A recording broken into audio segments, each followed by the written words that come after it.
Good morning. Good morning. Good morning. Much better. I apologize for the delay. We are having a challenge with part of our system. The poor clerk's system portion is down, which means there's not access to the agenda. So those that are following on the agenda online, we're having a challenge of putting that on the screen because we can't move it. So with that being said, we're going to move forward with the meeting. I don't want to have us delay because we have no idea how long they'll be before they're able to pull that up. It's an outside person taking care of it, an outside vendor. So we want to move forward, and your time is valuable. With that, we will begin with our friend or visitor today, and that was Brute.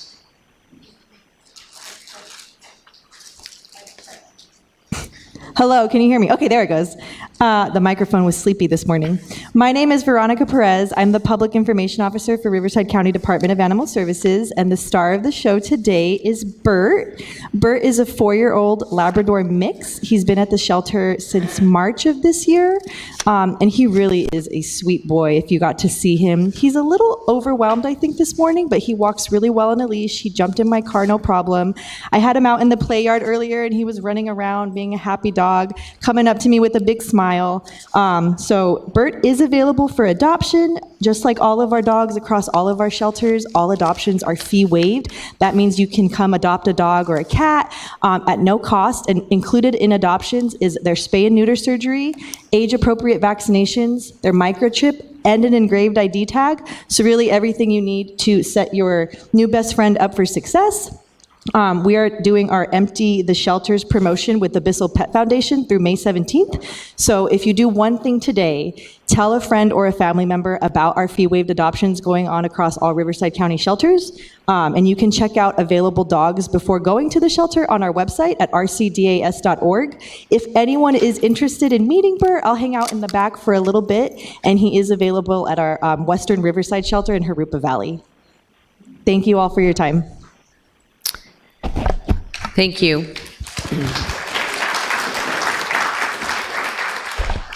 Okay, we've had roll call. All 5 are present. We're moving into our invocation by Paul Webb, Volunteer Chaplain, Riverside County Sheriff's Office. And I would like Heidi Marshall to lead us in the Pledge of Allegiance.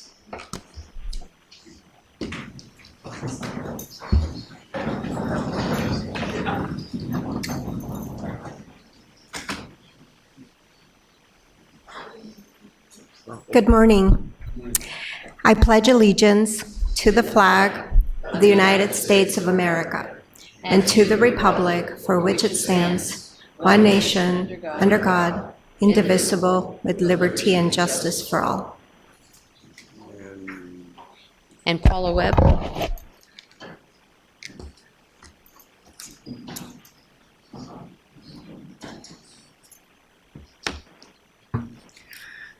Good morning, members of the board and ladies and gentlemen here. Let us pray. Heavenly Father, as we gather here today to make decisions for the community at large, we ask that you give the board wisdom to continue the harmony already achieved within the board. We ask that you provide them the grace of compassionate hearts to understand the greater good, to fulfill the needs for all. We ask that you guide them to favor discussions and decisions to carry out the work they have been chosen to do. Heavenly Father, the giver of life and good gifts, grant your bounty within each one of us here today, so that all of us, including the board, may provide strength and courage to others. Give us imagination to preserve your resources. We pray that you provide to us the inspiration guided by you to always move in a forward direction. We ask for your guidance to sustain us all of the days ahead to achieve goodness for the community. Dear Lord, remind the board they have made great strides for the county. Remind them, as well as all of us, that accomplishing good things begins with one thought, one step, but always together. Make us worthy, O Lord, to continue to serve everyone in our community with understanding, peace, and fellowship with all. We ask this in your name, dear God. Amen. Amen.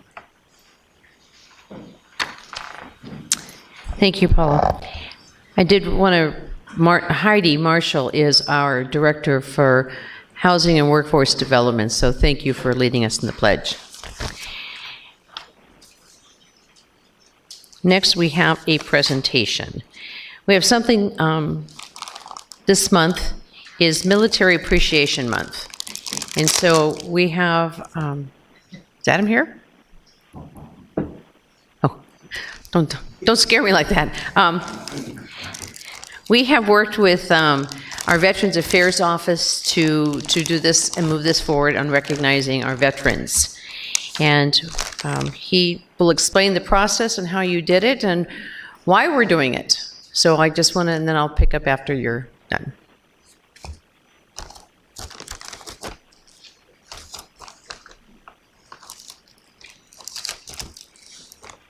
So good morning, Madam Chair, members of the board, Jeff and Min. So this month is National Military Appreciation Month, which started in 1999 as a way to recognize the service of our active duty and our veteran community. So I want to first thank the board for your continued support for our department and the veterans of the community. So this is another way that we are showing that support. We have identified, we'd love to recognize all the veterans. We have over 110,000 in the county, but this is a way that, so we identified one veteran from each district to receive a recognition. So we're going to call them up to recognize them now. Can my colleagues join us?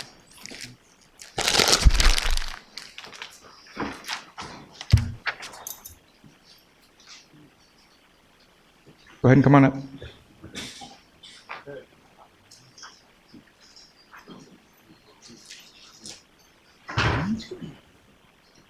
As they're coming up, is there anybody here that's active military?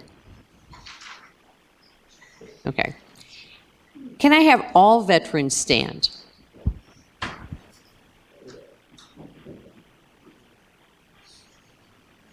As we're giving these veterans a certificate, this year for the 250th anniversary of the United States of America, my office did challenge coins. So every veteran in this room, who can I have to? Ronak, can you help me hand these out? Those that are standing in the audience, we want to make sure we include you because you are just as important as every veteran in this room. Here's a whole bag.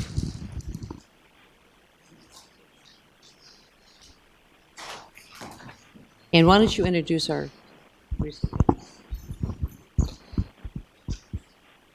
Our recipient from District 1 is Oliver Villalobos.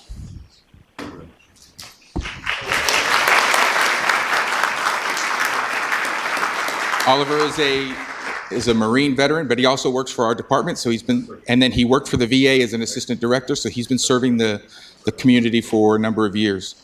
From District 2 is Gary Bowen. Also a Marine veteran.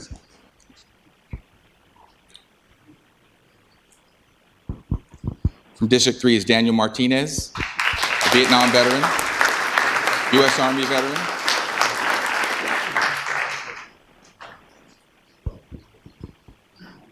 From District 4, Edward Robles, Navy veteran.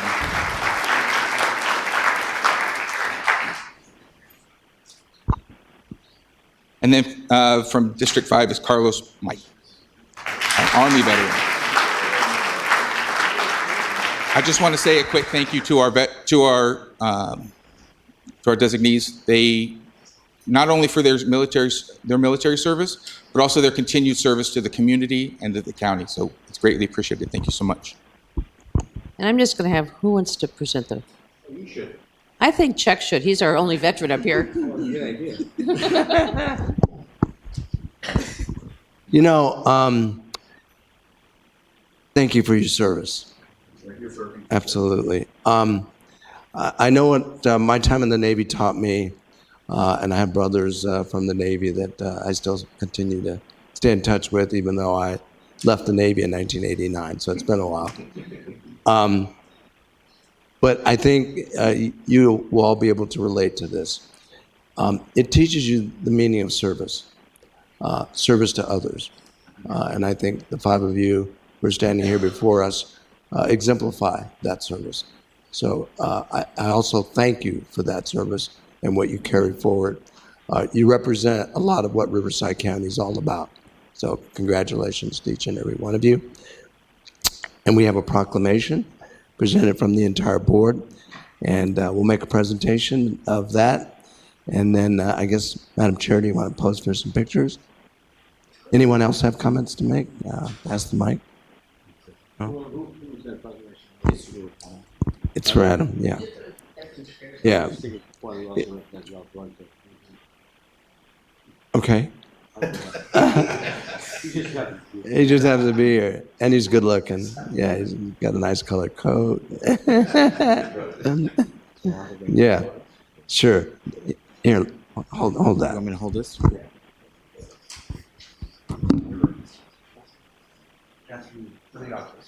It doesn't have your name on it. But you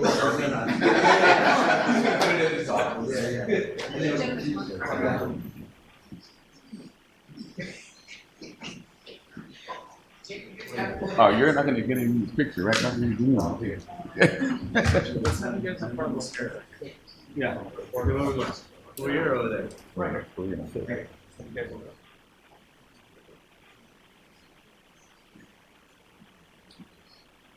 we looking at?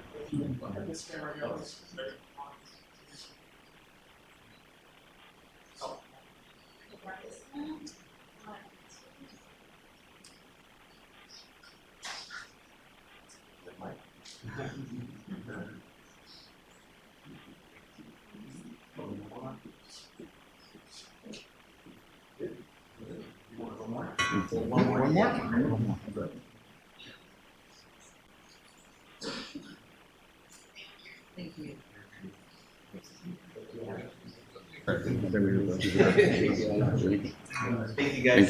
Thank you very much. Appreciate it. Thank you very much. Yes, thank you. Yeah. Again, sir. Thank you, sir.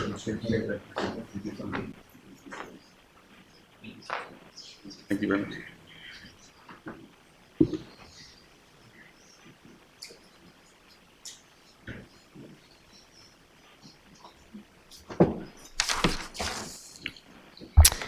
Okay, now, Supervisor Perez, you have something? Yeah, just very quickly, I mentioned Ralph Duarte, and he's also a veteran. And Ralph was here standing with everybody else, but he didn't get recognized. And just like all the other veterans as well, I think that gentleman there has served not only with the military and on behalf of our communities, but he has served our county for many, many years. And people love him back home in the 4th District. And I definitely appreciate all the work he's done as well. So Ralph, thank you for coming up as well. I wanted to make sure you got your recognition by at least me stating out loud that we definitely appreciate you. I appreciate you. My staff appreciates you. All the veterans that I talk to just think about you and, in high demeanor, man. You are just a good dude. And so thank you so much for everything you've done. Okay, Ralph? Gracias.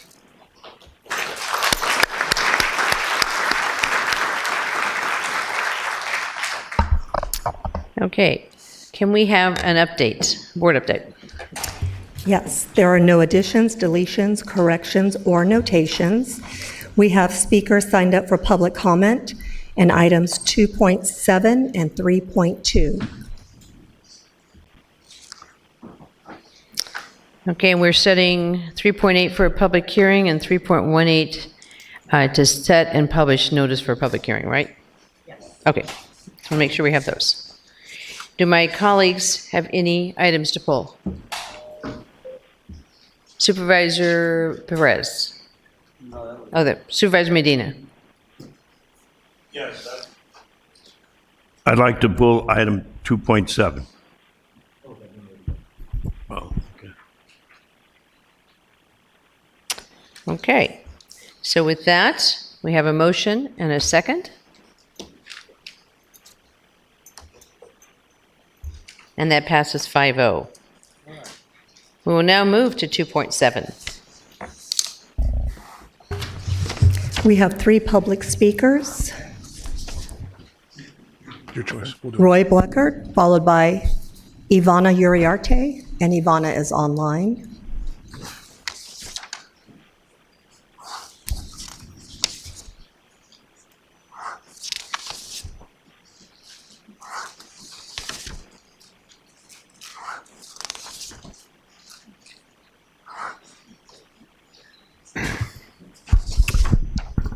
In spite of my request on this item, we're not getting a staff report before public comment, which we should on this very important item because, for one, it could answer some very important questions that we don't have to go over, but I'll give you mine.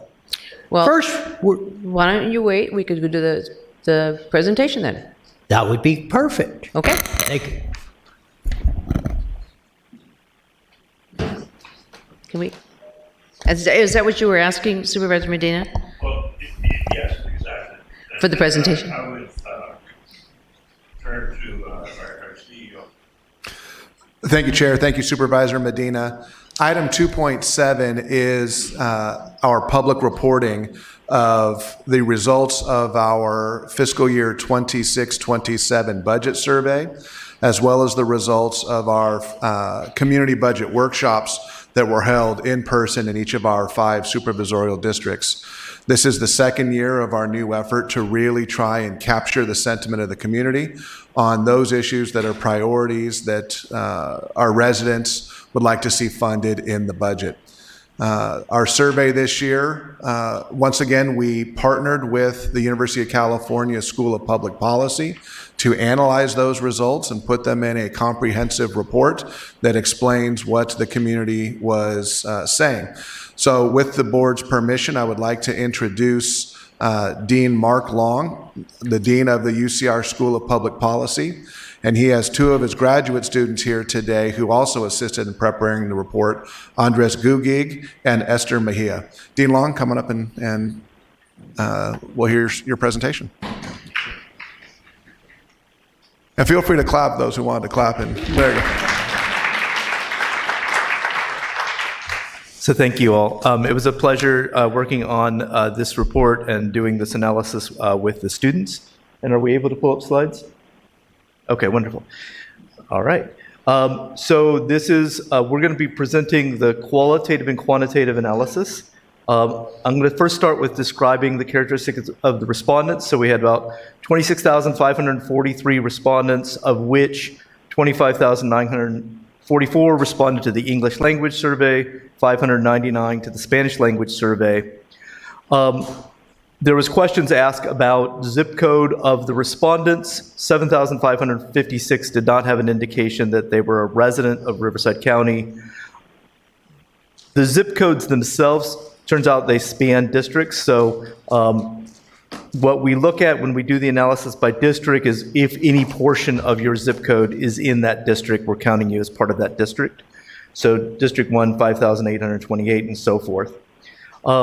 We also weight the data by demographics, weighted by age, race, ethnicity, sex, and education. Of the respondents, about 16,000 had demographic data as used for the weighting responses, but as you'll see in a moment, the differences are pretty small whether or not you do weighted analysis or not.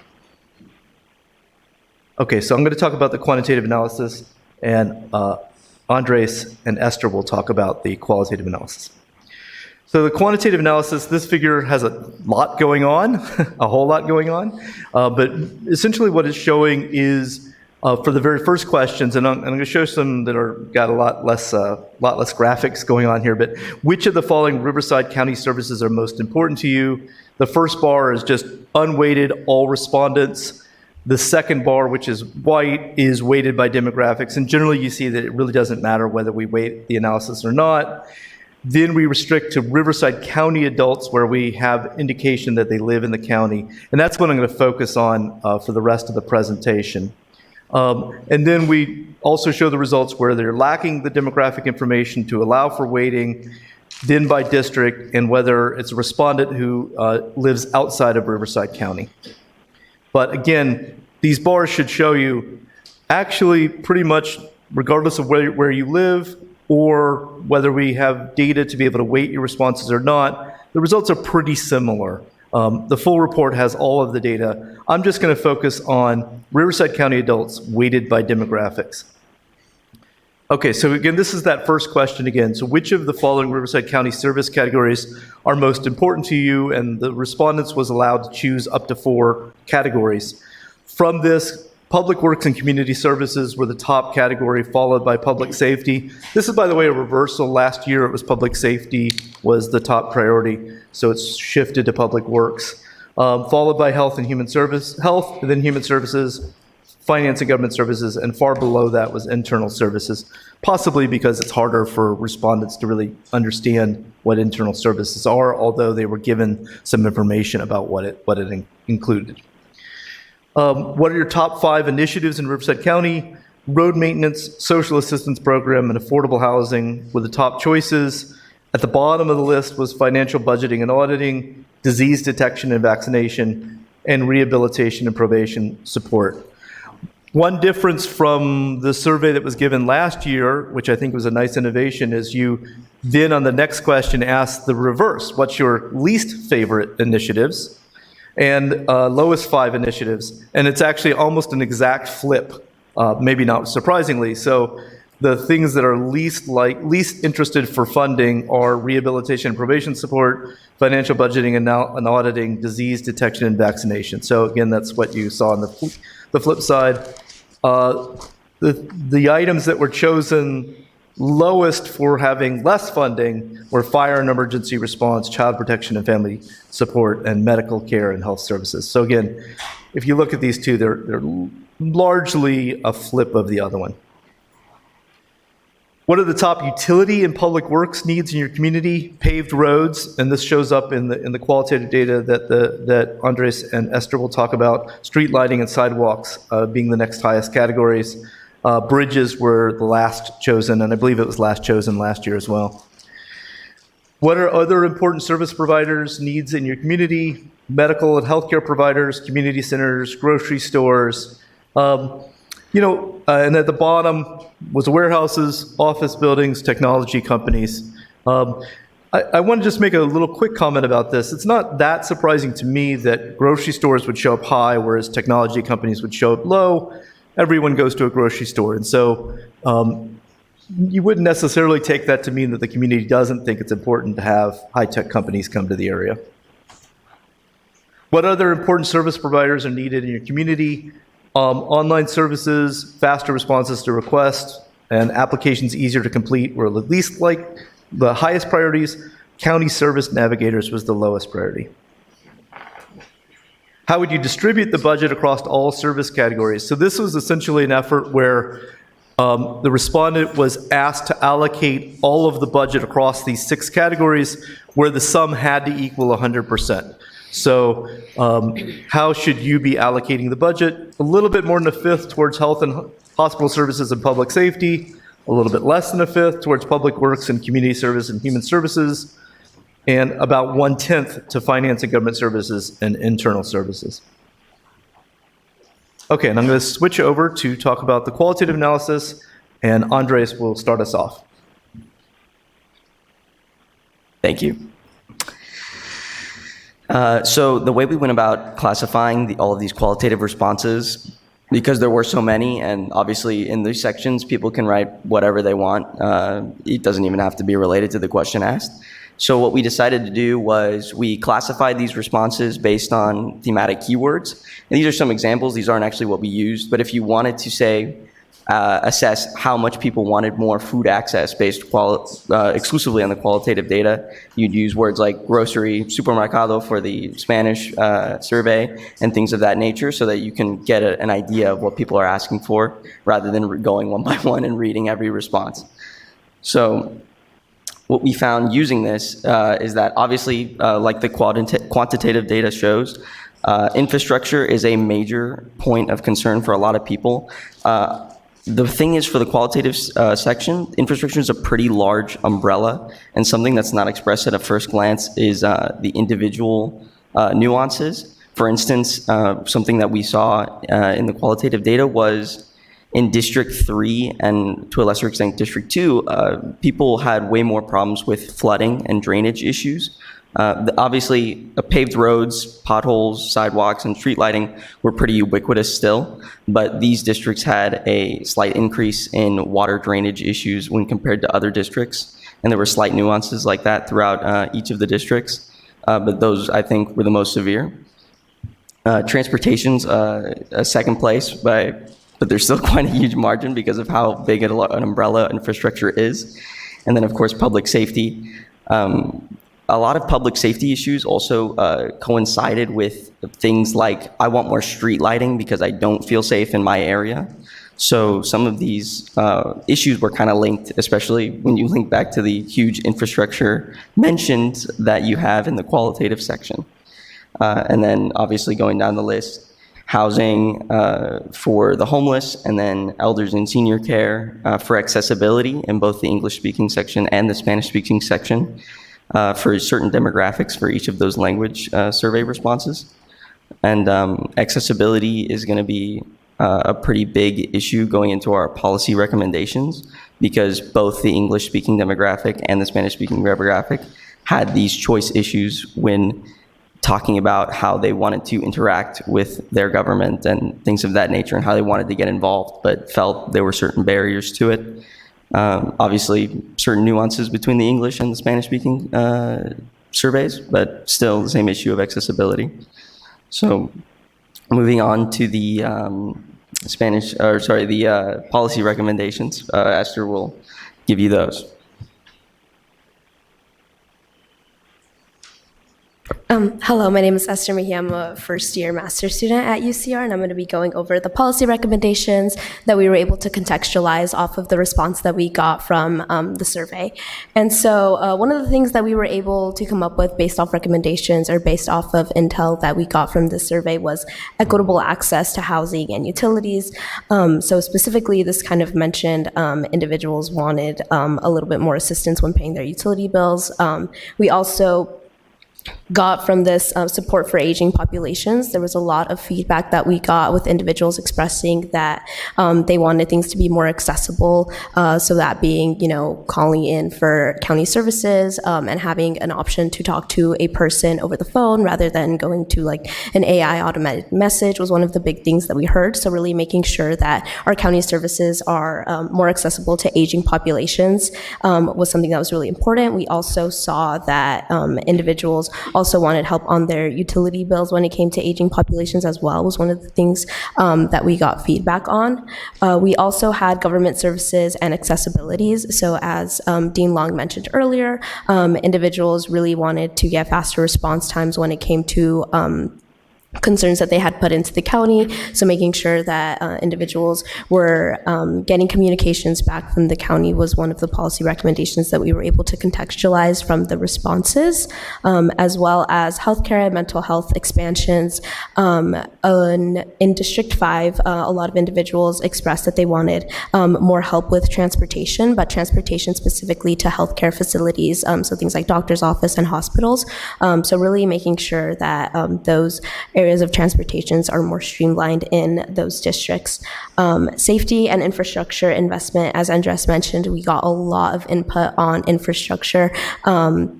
So specifically potholes, also unpaved roads, bumpy roads, as well as lighting in dim streets. So those were another ones of our policy recommendations that we go into deeper in the final report, as well as Spanish language accessibility. A lot of our residents in the Spanish survey expressed that they wanted more services in Spanish. They wanted more accessibility, specifically when it came to getting in contact with healthcare providers. That was a really big one.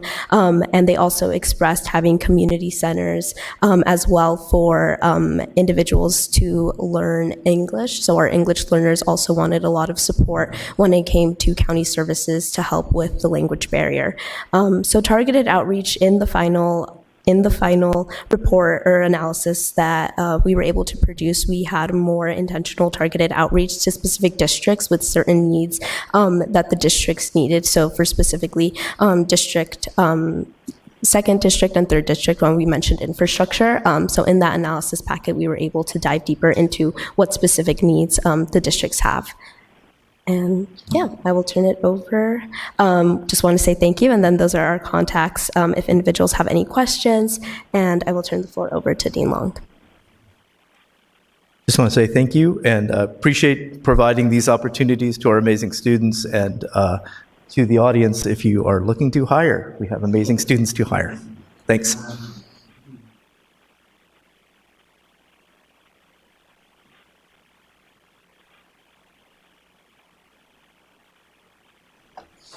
I am now. You don't have any questions? Next is Supervisor Gutierrez. Thank you, Madam Chair. No, and thank you for the presentation. I think you guys did great work looking at both qualitative and quantitative. It strengthens the study a lot. So is there, and I know the system's a little down here, but like the report where it shows like the breakdown on like the percentage of what was online, Spanish versus phone, and then in-person meetings, like, from the workshops? Mm-hmm. Do you have that? Yeah, I will say we did not do any of the analysis of the workshop data, although just looking at the workshop report that I just saw this morning, it was very, very similar kind of themes that came out of it. Okay. Also, this is just for the online? This is just from the online, correct. Okay, so it's not like incorporating that one? So Supervisor Gutierrez, what Dean Long and his students shared was just the survey results. Got it. There is also an attachment to today's item that is the breakdown of the community workshops that breaks it down by subject, by district, and also for those who attended the community workshop, there's a section on the in-person voting by way of green dots as the other attachment. Okay, great.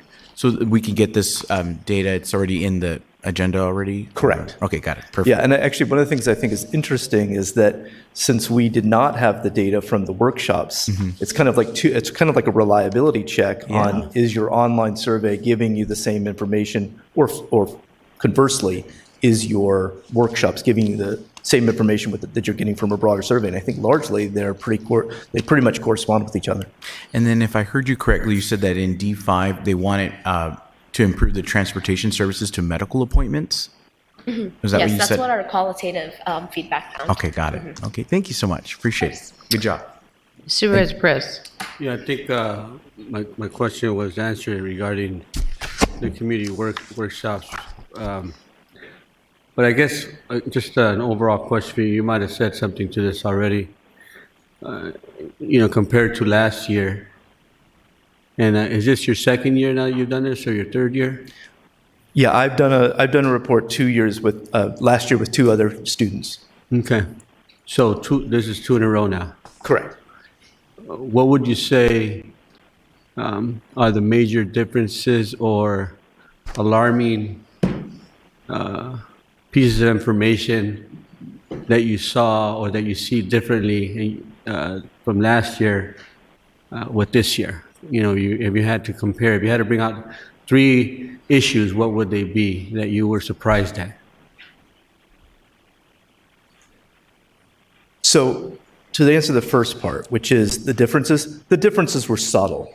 And largely speaking, the responses are fairly similar. I did highlight one, which was public safety was more of a top concern last year. It seemed like housing actually was a little bit more of an issue, but it was again an issue that was raised this year. Whereas infrastructure was a little bit more emphasized this year than it was last year. But again, these differences are subtle. I'd say largely they're kind of honing in on the same things. In terms of surprise, I didn't personally come away with a surprise. I'd love to hear the students' thought, but I was trying to hit on this one issue, which is I do think that it's a bit of a challenge for community members. They see what's immediately in front of them. So that's why I was referencing grocery stores, roads. I see that every day. Things that affect me in ways that are subtle and hard to understand, like economic development. Economic development benefits me, but I might not get an immediate direct benefit if a technology company, let's say, moves into the area. I may get a diffuse benefit from having higher employment levels in the area. So I think that these surveys are useful information, but I wouldn't necessarily take them as purely exactly what you ought to do as the 5 supervisors. I think it's contextual information. Let me turn it over to the students, though. What did you find surprising? I think that there was no real surprise in what the people were saying, because like Dean Long was mentioning, people really harp on things that they see every day. When you read these qualitative responses, they hone in on, I drive past this pothole every day, it's been that way for months, I can't believe it's not fixed, or I can't get internet in my area, I only have one service provider. And so things that affect them on a daily basis, that they see every single day, that's what they wrote, both in the quantitative and in the qualitative. The qualitative section really, a lot of the time, was used to reinforce what they had already said in the quantitative section. So they'd mark, I want public works to be the most important thing for me. And then they'd say the thing about the pothole that they see every day on the street. So I guess the most interesting part was people that found a more nuanced take that would say, oh, I need more transportation services in my area just in case. You know, maybe they might not use that every day for medical services, or they might not need it every day, but they have that kind of foresight to see that I think they want it there. So that was, and there was a decent amount of that. There wasn't, there was no shortage of people saying that I need more accessibility, even though they might not need it every day. So. Okay, thank you. Anything surprising? No, similar to Andres, I mean, I grew up in Riverside, so I was very familiar with things that were happening in our county and in our city. And so when I went into the qualitative analysis, I saw a lot of things that, I also was like, oh yeah, I can see that coming up as a concern. I know that street. I drive by that pothole all the time. So no, similar to Andres, I think people were able to say what was right in front of them. So like grocery stores, potholes, infrastructure, things like transportation, but things that were more like not community development, economic development, those things that, individuals might not have that much information on was a little bit, I didn't really see that in the qualitative analysis, because I think individuals just didn't really know how to contextualize it or put it in a survey. But yeah, similar to Andres, I saw a lot of people talk about the things that are right in front of them. Thank you. Well, I appreciate the fact that you're all here to present and you're at the School of Public Policy. When I went to UC Riverside, that didn't exist. There was a poli-sci major, but not a public policy master's degree, and I think maybe even a PhD nowadays. I'm not exactly sure. I wish that did exist when I was there. And I really look forward to seeing you as the next leaders. I assume that you do want to get into policy work, or else you wouldn't be in that, studying in a master's for your master's degree and maybe even a PhD. And just know that this is what you just did is something that, as a policymaker, we're always wondering about. We're always thinking about, what needs to get done. Mm-hmm. Even though potentially we hear about the issues on an ongoing basis, the fact that you're able to put a tool together and present it, both qualitative and quantitative, and have the data to support it, because really that's how policy is also put together. It's not just because you will have a great idea.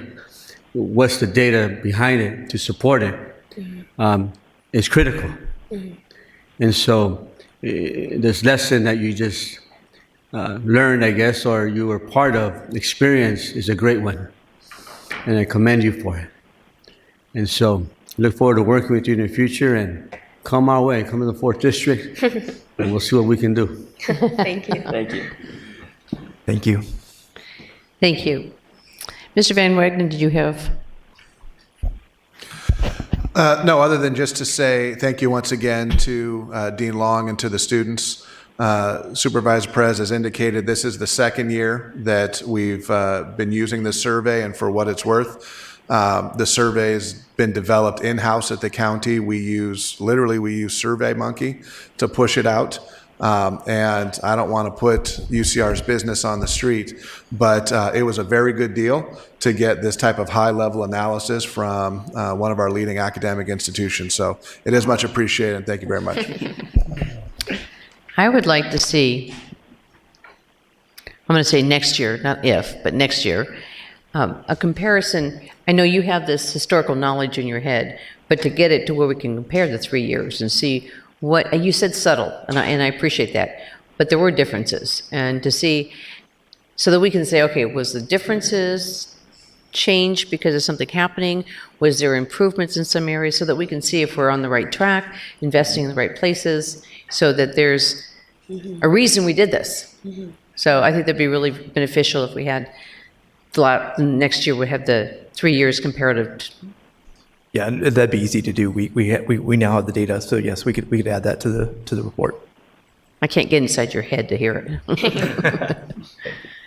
it. Supervisor Medina. Thank you.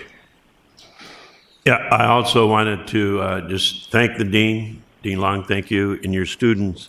And I think this should be very helpful as we look, right, at the decisions we make, the budget decisions, and look at our priorities. And just point out that several of my staff members, both when I was in the legislature and now, are graduates of the UCR School of Public Policy. So good luck to the graduate students. Thank you, Supervisor Medina, and thank you for being on our advisory board. Much appreciated. I know there's 2 more speakers, and I shouldn't have pushed. Okay, thank you. We have some speakers now. Thank you. Thank you. Roy Bleckert. And as you're coming up, thank you, Roy, for that recommendation.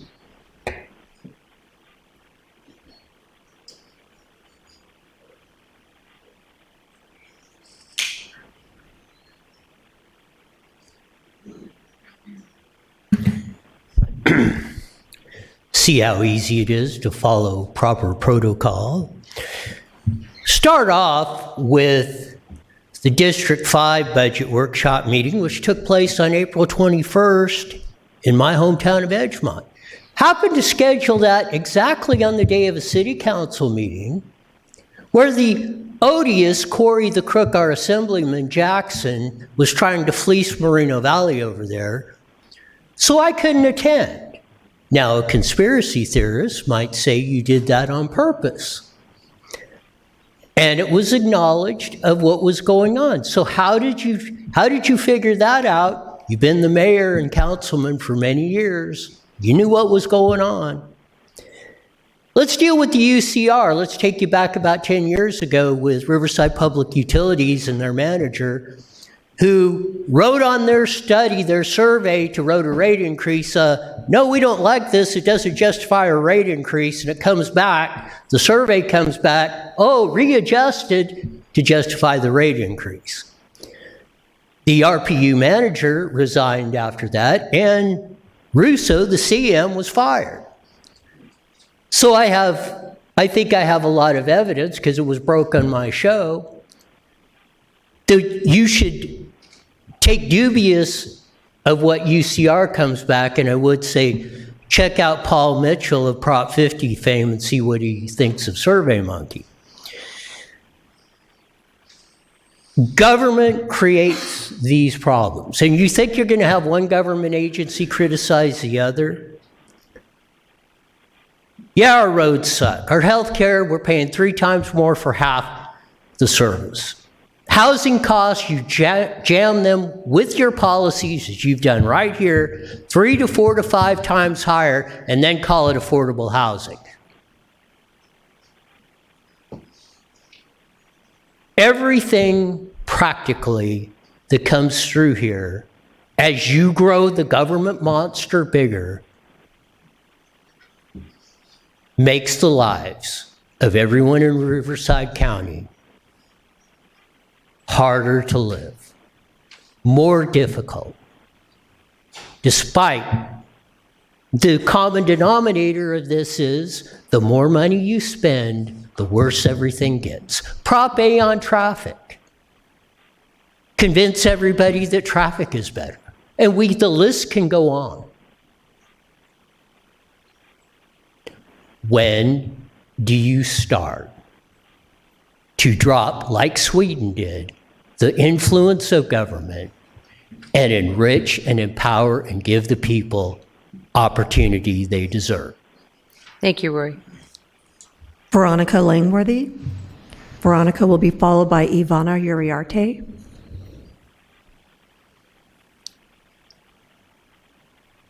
Morning. Good morning, Supervisors. So I did glance at the survey, and it said that they were choosing one demographic to focus on. Well, excuse me, other metrics are shown for completeness and in recognition that results for some other groups may be valuable, but not focused on for this report. So typically when I do surveys, I don't like to fill out demographics because it's like, oh, over 18, and that type of thing. So I don't typically do demographics, which means this was not the focus of the survey. I appreciate that they had all the different demographics on it. And then I apologize, Supervisor Washington, I had on my calendar to get to French Valley Library. Didn't happen, was at the ER with family. So. Is everyone okay? Yeah, they're fine, but it just, things go sideways in this world. Yeah. So looking at what was presented today, it's all about big government solutions for these things. Affordable housing solution. For the animals at the shelter, you drop the price on adoption. How about dropping the fees for building? We can have ADUs, people can stay in place if the fees are not too excessive. In the Whittier newspaper, they had an article about someone who had purchased property, had a plan to build, knew the construction costs, and then the requirement for getting fees and permitting made it impossible for them, so they had to drop escrow and not build because they could not afford it because of the fees. So it's impossible for humans to house because the fees of government are keeping them from being able to build on the property that they have or that they are in the process of purchasing. And then I appreciate that public safety is still up there. I think that we feel very confident in how public safety is being held, taken care of in our county. And so that is lesser of a priority than the other. Transportation, I don't want to have to rely on public transportation. I would like to know how much per gallon are we paying for taxes when I buy a gallon of gas at over $5 a gallon. So I kind of remember back in the day when I first started driving, it was 35 cents a gallon for gas. And I think on the pump, they said how many pennies went to taxes. So I'd appreciate having that clarity and the opportunity to have less regulation on housing, on the transportation, and the potholes, knowing that if so much tax dollars for gas is going to the government, where is it being spent? It should be spent on infrastructure. And food security, we ought to be able to have agriculture as a prime, priority in our county. Agriculture, so we can have a local food source. Thank you. Thank you, Veronica. Ivana Uriarte. Ivana is online and will be our last speaker. Good morning, Board of Supervisors. I first want to thank you all for putting together the budget community survey and for hosting the budget workshops throughout the county. I really appreciate the county's effort to engage with residents and create opportunities for community members to share their priorities and experiences directly with you all. After reviewing the survey results, I do want to uplift the importance of ensuring that the county's budget reflects the infrastructure priorities identified by residents, especially living in historically underserved, unincorporated communities, as reflected in the budget community priority survey. And as mentioned in today's Board of Supervisors meeting, infrastructure was identified as a top overall concern and priority. This reinforces the need to increase discretionary funding for the UCI so these longstanding infrastructure needs can move forward.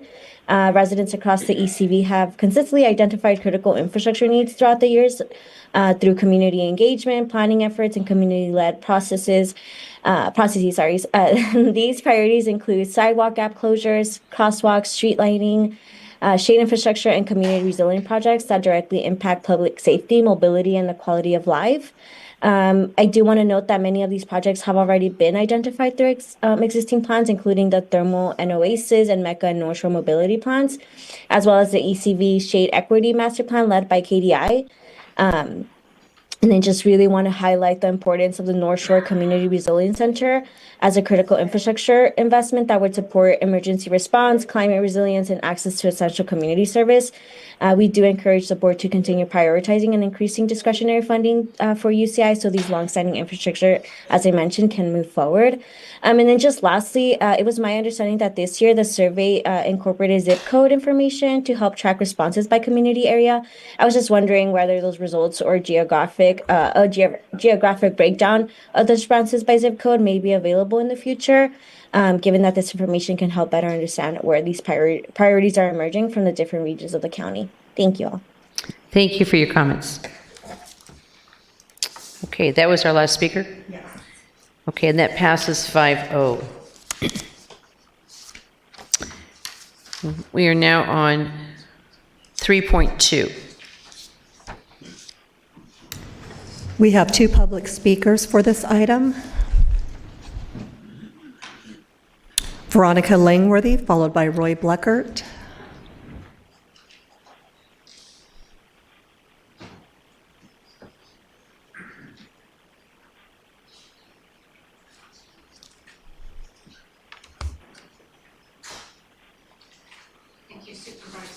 I spoke on this agenda item at the previous board meeting, and so just for public information, I would like to have it disclosed as part of the public record, the composition and makeup of the audit committee advisory committee, because they have an important role, and so it would help the public, because yes, the Auditor Controller's Office contacted me, but it's not just for my edification, it is for public transparency to know who will be comprising this very important committee.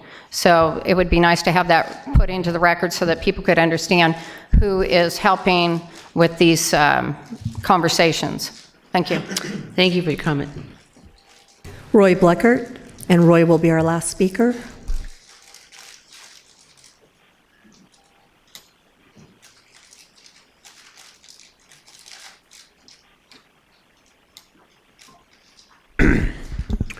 Maybe we can get an addendum to this item, affirming or reaffirming, or add, maybe we'll hit the discussion of this. My recommendation would be in all of this, why isn't there an advisory committee that says, hey, we need to do some audits around here? Take you back to 2005. Riverside County, elections, and audits, and election integrity, and all that stuff. We sued. Judge said, well, you're probably right, but you'll have to fix it in the next election, which we did. It required state of California that all votes have a paper ballot. So my reaffirmation to this, to the advisory committee or the auditor himself, would be, okay, if people don't like Sheriff Chad, we'll give Mr. Benoit, our auditor, the chance to put an end to this. Is there 657,000 K ballots with a yes or no on it? Simple. We could end this endless time and money and effort that's gone into this. And I mean, I don't know, I think JVW has, 100,000 K signature authority. If it takes more, then you'll have to pass a deal. But this stuff it's not rocket science to figure this stuff out. But just like with the previous item, we keep repeating the same mistakes of the past, and we're hoping for a different result. So maybe we can move some things forward, maybe like we did with the little meeting and the adjustment and the little email you got last night. This is how you make things run C, simply, efficiently, and effectively. If we could get to that point, and this may make your 3 wishes come true, I may not have to come up here every meeting and give you the renditions, and others would probably like to do other things with their lives too in the very short time we have. But the greater good calls us to come here to fix this, because this is affecting the lives of 2.5 million people in this county. And I think your survey says you got problems.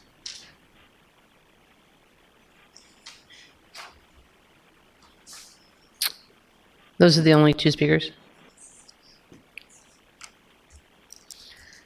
Okay. Mr. Benoit, did you have any comments? None? Do my colleagues have any? Okay. Let's please vote. Okay.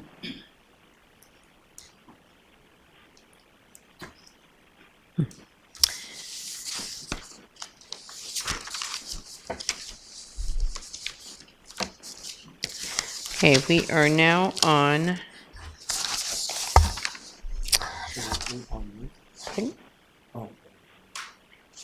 We are now on moving to the public hearings. And we'll begin with 21.1.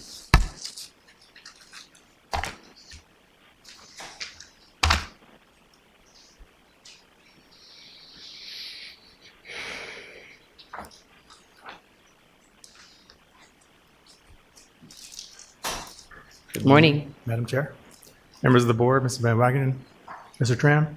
My name is Brent Casey, Deputy Director with Environmental Health. And we have 21.1 through 21.4 for the proposal for accepting of the CPI rates for the 4 waste haulers in the unincorporated areas of the county. Burtech, CRNR, Desert Valley Disposal, and Waste Management. So we have members from each of the groups with us today. If there are any questions before opening the hearing. Real quick. Yes. Can you speak a little bit more clearly than that? Yeah. What are we doing here again? Looking to incorporate increase in the CPI rates for the Okay. 4 waste haulers in the unincorporated area of the county. Gotcha. Okay, thank you. No questions? Okay. Right. Time to do it. Okay. I don't have any question. Okay.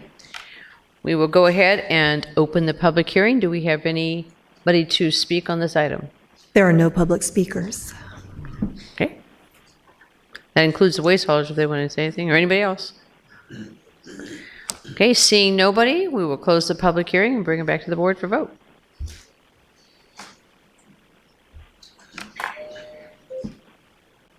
Madam Chair, I lost my vote.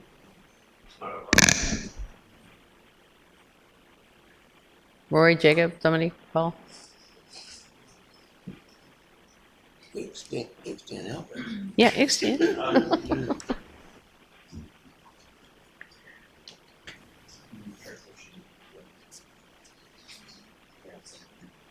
And Madam Chair, while Paul fixing that, this is the vote for all 4 items, Yes. 21.1. I'm sorry, yes, 21.1, 21.2, 21.3, 21.4. All items taken in one vote. Thank you. Okay, that passes 5-0.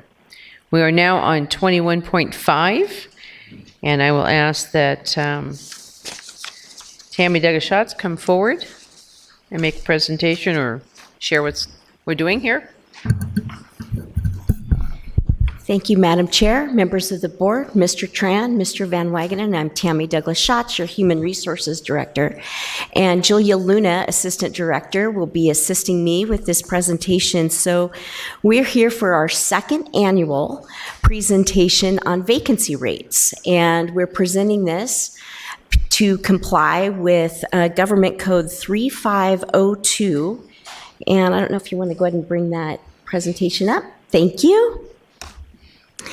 that was brought forth under Assembly Bill 2561 in 2025. So this is our second year we have to comply with that. The law tells us that we need to present to your board vacancy rates and also recruitment and retention efforts each fiscal year. So that's what we're here to do. So our agenda today is to cover, of course, legal requirements. We'll do some workforce demographics, vacancy rate information deep dive, countywide and by bargaining unit. And we'll go through recruitment information, hiring challenges, and of course, some retention efforts. So I mentioned the legal requirements, and you'll note that at the bottom here, that we have to report extra information if any bargaining unit has a vacancy rate of more than 20%.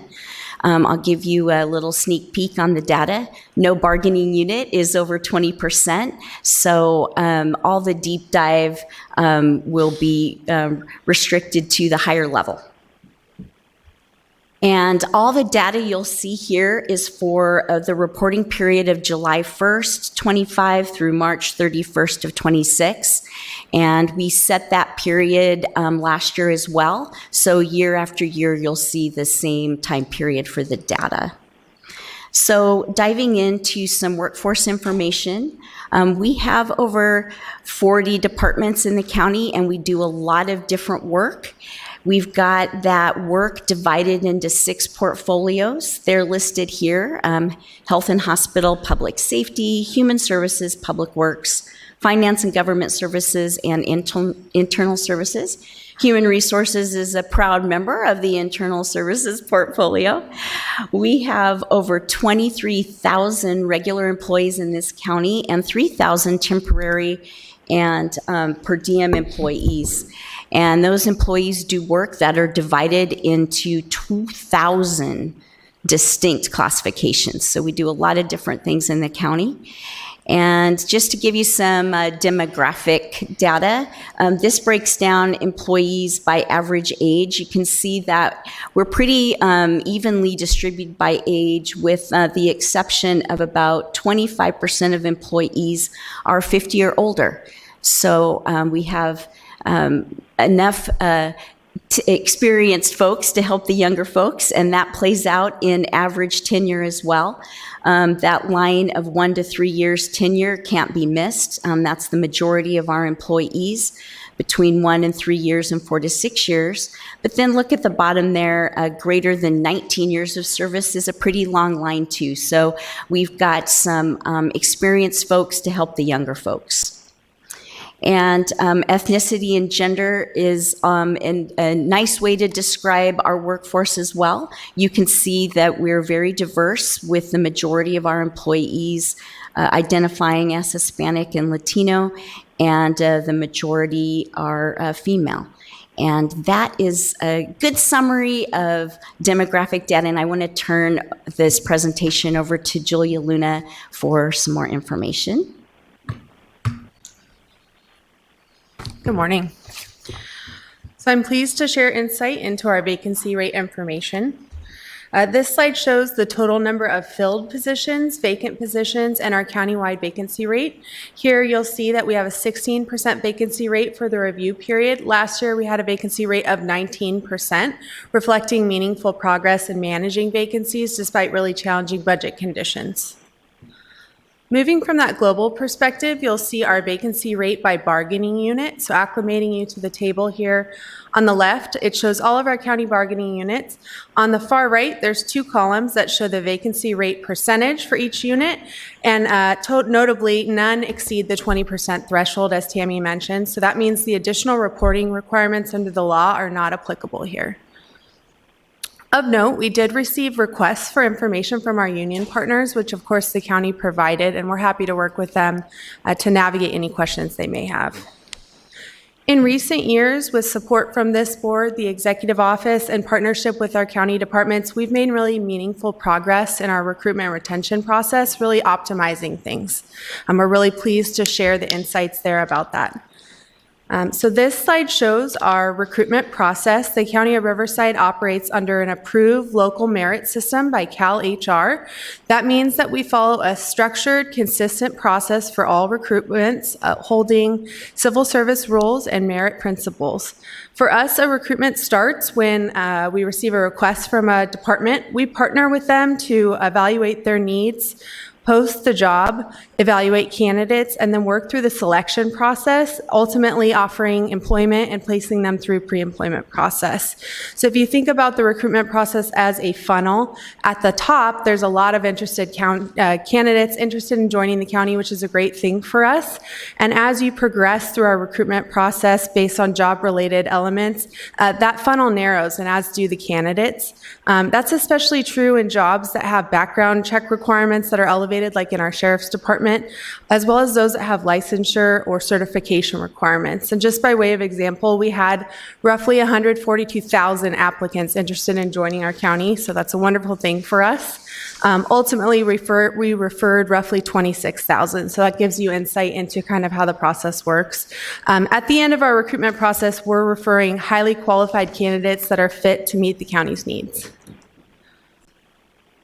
This slide shows regular position hiring volume. So at the bottom there, you'll see regular hires, 2,821 regular hires within the review period. You'll note a nearly even split between internal promotions and external hires, which is really interesting. We've got variance to our workforce here. Moving from that, this slide shows our average number of calendar days to fill vacancies. That's a really important metric for us on the HR side.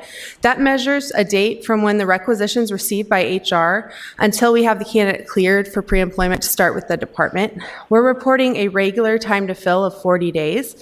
You'll note that per diem, temporary, and intern time to fill is much more variable. In part, that's because of candidate availability and unique program requirements. But on the next slide, we're going to cover a little bit more about our regular time to fill at 40 days. That's something we're really proud of.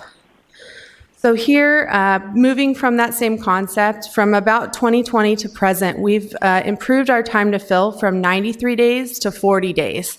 And the punchline here is that the local government national average is 130 days. So that shows just how fast we're moving on our recruitment processes to support departments in filling these critical vacancies. At the bottom, you'll see a table that shows our background check process, and again, you'll see notable increases or decreases in the time to complete those processes as well. In HR, we've been really focused on our recruitment efforts and how to increase our employer brand and further distinguish ourselves as a regional employer of choice. So we've been really involved in social media, doing day in the life videos of our employees, testimonials. We have a weekly morning brew that features available openings here in the county. And then we're also doing videos and aids to assist applicants in applying for our jobs, one-day hiring events, virtual career information sessions, targeted job fairs, and the like, all to fill these critical vacancies. While we've made great progress, we know that there are national and state labor challenges and hiring challenges ahead that we need to prepare for. All of that impacts how we recruit. So some of the general hiring challenges we're seeing nationally and at the state level are upcoming wave of retirements. We'll touch further on that in another slide.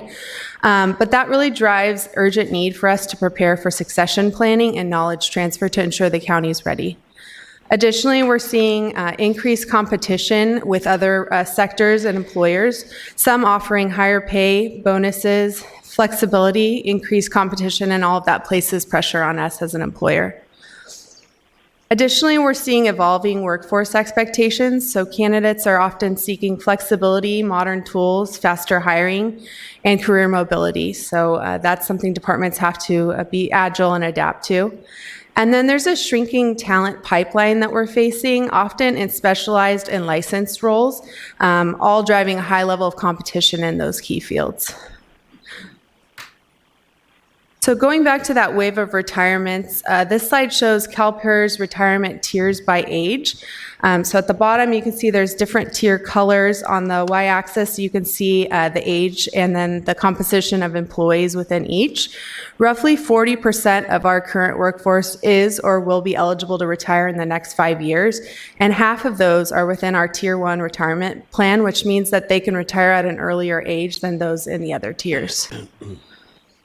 Building upon that, this slide shows 16 departments that have 30% or greater Tier 1 retirement eligibility. No doubt, this is already top of mind for these departments as well as all of our county departments. And HR is working hard to prepare and support these departments through this transition time. We've recently launched a succession planning guidebook, and we're working on a knowledge transfer workshop to support departments as they prepare for this wave. We know there are labor challenges, and so this slide shows current and anticipated difficult to fill professions within the next 5 years. These aren't unique to Riverside County. This is mirrored at the national and the state level. So some of the careers you might imagine are here persistently difficult to fill, such as public safety roles, healthcare roles. But more recently, and maybe you've seen even in our own animal shelter, veterinary and animal care roles are really challenging to fill right now. There's a limited pool. Transit and fleet roles, skilled trades, as well as code and planners, building professionals, the like. So all of this shapes how we're going to need to recruit and focus on retaining these employees, and we're adjusting our strategy to ensure that we're prepared and competitive. At the same time, we've had great success in retaining our wonderful employees. They're the backbone of our operation. That success is shared by our county departments who are so creative and innovative in the way they make the county a great place to work. So this slide shows recruitment and retention efforts that are led by departments. Just to touch on a couple, expanded pipelines via partnerships, cohorts, and programs. Examples might lie in DPSS and flood control. They're really keenly connected to the local universities, seeking to attract recent grads into public sector careers to keep them in the county. So that's been a really innovative and helpful strategy. At the hospital, they also have a recent nurse licensure program that's been helpful to fill those vacancies as well. Departments have been really focused on information sessions and open houses. You'll see at the bottom of the slide, fitness challenges and informal information sessions for critical vacancies. That's another way for us to reach candidates. And then departments have focused on mentorship and career pathways and engagement for the employees that they have. Creative things like coffee with the executive team, director's honor roll, all to make sure that our employees feel valued and appreciated once we get them in the door. This slide shows our retention information. So in the yellow, you'll see the number of separations during the review period. 372 were retirements and 1,160 were for other reasons. We're reporting an annual staffing turnover rate of 7%. Last year, it was 8%, again, showing improvement at the county level and retaining our employees. And for context, the local government national average is about 20%. So really, we're showing a strong showing here. With that, we conclude the presentation. Do my colleagues have any questions? Supervisor Gutierrez, followed by Supervisor Medina. Okay. Thank you, Madam Chair. No, great. Thank you for the presentation, Tammy. Thank you, Julia. And I just was wondering, was the law, what was the intent of that law? Was it to kind of get counties and cities to not just approve a whole bunch of positions so that way they can kind of have like a big budget? Or was it to, I'm trying to understand what the intent of that law was. Sure, I'm happy to answer that. Thank you for the question, Supervisor. The intent, or what we believe the intent was, is to proactively manage vacancy rates and also to allow transparency into our recruitment retention challenges and managing those positions.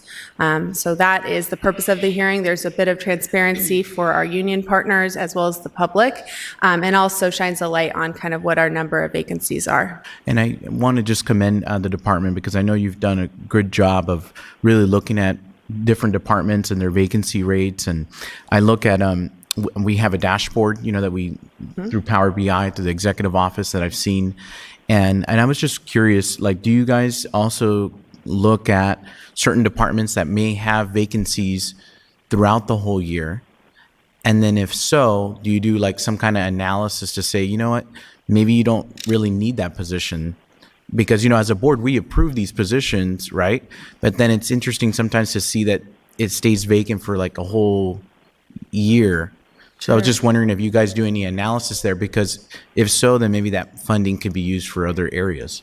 Yeah, absolutely. Thank you, Supervisor.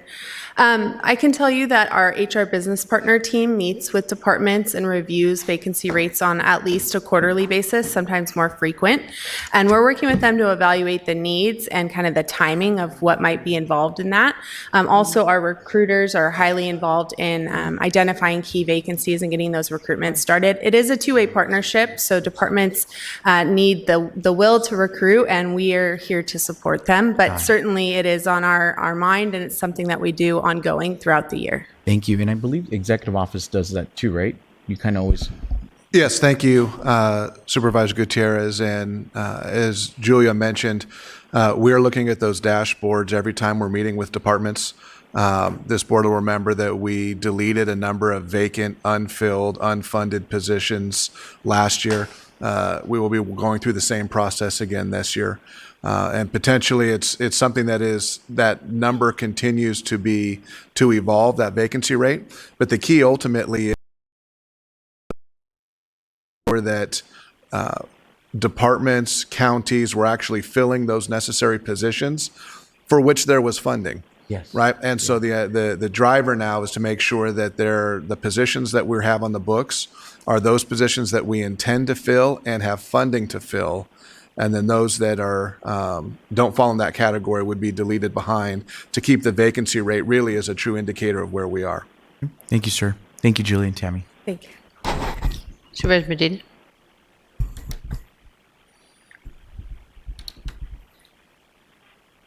I appreciate the recruitment that goes on and the involvement of the county in the job fairs, and wondering if there's any numbers on the institutions of higher education. We have UCR here this morning on how we do in bringing in from our local institutions of higher learning.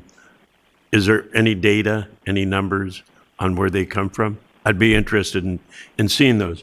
And I say that because in working with individuals like Ron Leverage, longtime professor at UCR, he points out that sometimes the institutions of higher learning, including UCR, are better at giving the degrees than helping their students find jobs. So I'm very interested in those numbers. Sure. Thank you, Supervisor. Off the cuff, I don't have that number readily available. It is something probably our educational support team has. However, we have a number of great partnerships with our local universities and colleges, creating cohort programs and tuition reimbursement. I can say I'm a local grad myself, went to UCR and Cal State San Bernardino, started as an intern here. So certainly opportunity here and great pathways, but happy to check into those numbers and report back to you, Supervisor. Yes, thank you, Madam Chair. And question for you all. What do we do in areas that are hard to reach or hard to recruit? Give you a couple examples. Out in the Blythe area, we have a community center that's ready to pretty much open up very soon, if not already. And we're having a tough time figuring out who can operate it and maintain it, at least to provide services. And we have computers that are ready to go to service the youth. And I'm wondering, why is it so difficult out there? And I can probably understand why. But what is it that we're lacking here or missing that we're not able to recruit someone local, even if it's part-time, that maybe even lives in that area, to take on that position, who potentially has been there from the beginning to be helpful, to get that going? What are we missing here in order for that individual to maybe be asked if she or he would be willing to take on that type of job. Give you another example. The pool at Lake Cahuilla. We wait till season to open that up. Well, what do we mean by season? Because it's hot already. And it's been hot. Seasons don't count no more. And, it's been hot now for the last couple of months. But we have not been able to recruit. And we're finally working with DRD, the Recreation District, to identify individuals. But that's taking quite some time.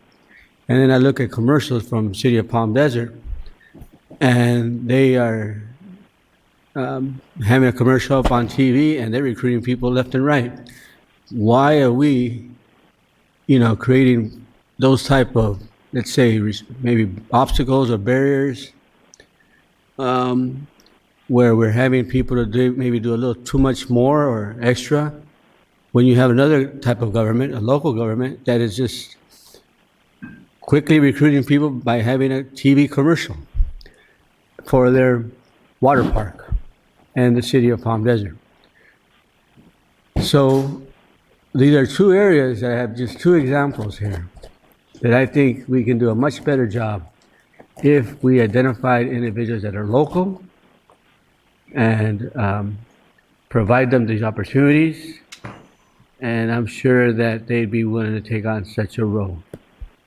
But I want to understand, why are we not doing that here? Or what's your point of view? Thank you, Supervisor. I'm going to start and then I'll pass it off to Tammy. No doubt recruiting in the desert presents unique challenges. There's a limited pool and sometimes those positions are difficult to fill. But on the HR side, we can do a lot of different tactics. We can do one-day hiring events, continuous job posting. We can seek candidates out through direct emails to incentivize them to apply. So would be happy to look at that to see what tactics are being deployed for that specific recruitment. I'm not familiar, but I'm not sure if Tammy has anything she'd like to add there. Yeah, thank you, Supervisor. I think you're making a good point about advertising, and that's something that we can work with the department on to see if we can enhance our advertising. I think we do rely on going to the desert for job fairs. We have increased our differentials so that people are incentivized to work in those areas, but advertising efforts are something we could evaluate. So thank you for the suggestion. Why haven't we done that before? What are we waiting on? It works. It might be a cost thing. I need to look into it. Well, let's look into it. Thank you.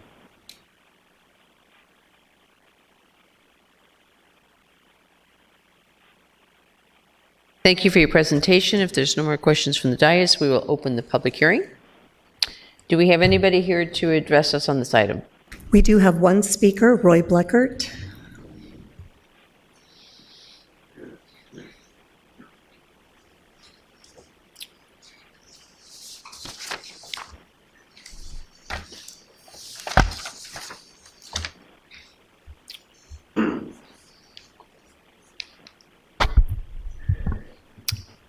As sure as I can be, I'm sure the intention of you moving the regular public comment back to the rear of the meeting is because it tempts me to come up here and address some of these issues, which this one I wouldn't have had on my radar screen. It was all about you, Roy. I know it is.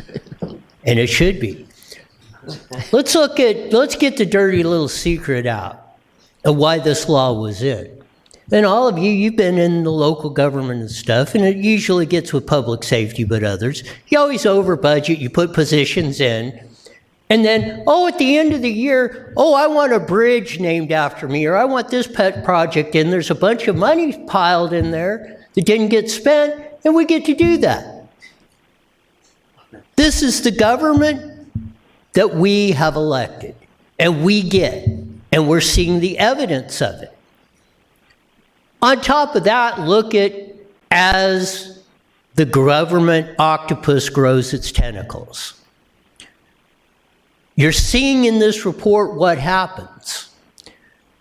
as you take industries and that should be done and were done in the private sector much more efficiently, and we move them over to the government sector, the costs go up. Then it even drives the cost of labor up in the private sector. We get in the spiral where people can't afford anything.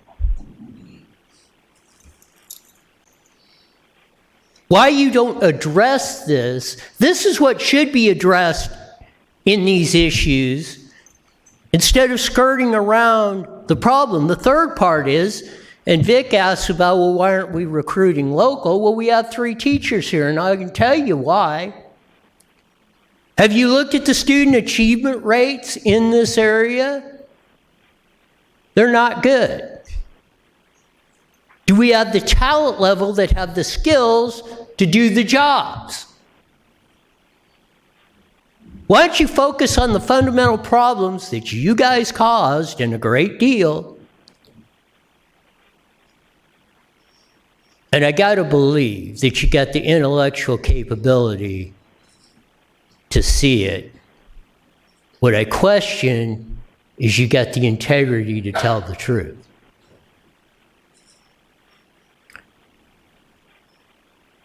And that's a sad conclusion to come to. So maybe one day, hopefully before I'm looking at the roots of the grass, we'll get to some honest discussions about how we're not hearing a report like this. Are there any more speakers? No. Okay, with that, we will close the public hearing and vote.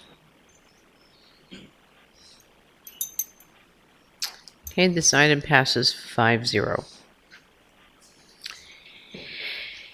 Items 2.16, 2.17, and 2.18 can be combined, Mr. Mint? Okay, so we're going to do all 3 together.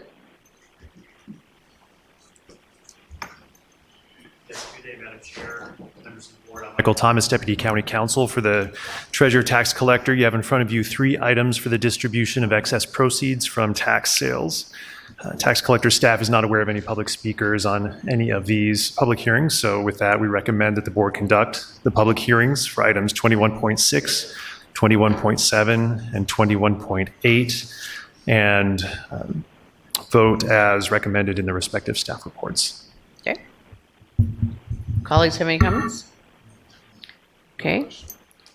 We'll open the public hearing. Is there anybody here? There are no public speakers. Okay. There's no public comments. We will close the public hearing and bring it back to the board. And that passes 5-0. Okay. We are now, I'm going to step a little bit out before we get to the end, since there's a few people still left. Mr. Van Wagner, I'm going to put you on the spot. You shared an email this morning or last night, I don't know when, on Riverside County and emerging tech hub. Can you share a little bit about that? Yes. Yesterday, our Office of Economic Development received information that the Governor's Office of Business Go Biz has selected Riverside County as one of 5 regions in the state of California to participate in a prestigious event in Taiwan to attract business to the region, specifically around semiconductors. It's called SemiCon Taiwan. And this is an example of really the efforts that Suzanne Holland, Mike Franklin, Kimberly Wright, Amber Jacobson, the whole OED team have been really laying the groundwork to really, following the policy direction of this board, to really position Riverside County for economic growth, not just today, but into the future. And this recognition of taking Riverside County to Taiwan is an example that the rest of the state of California, certainly Sacramento, recognizes that we are an emerging tech hub here and that advanced manufacturing is coming to Riverside County. This comes on the heels of some other recent wins about bringing manufacturers, including Rivian, to Riverside County. So this is just the latest in a string of steps taken by OED to position us moving forward. And certainly, as we all know, when we are coming into budget season, it's one thing to look at our costs, but the other is to look at the potential revenue and the importance of developing the economy and making it prepared really for the next 10 years and beyond.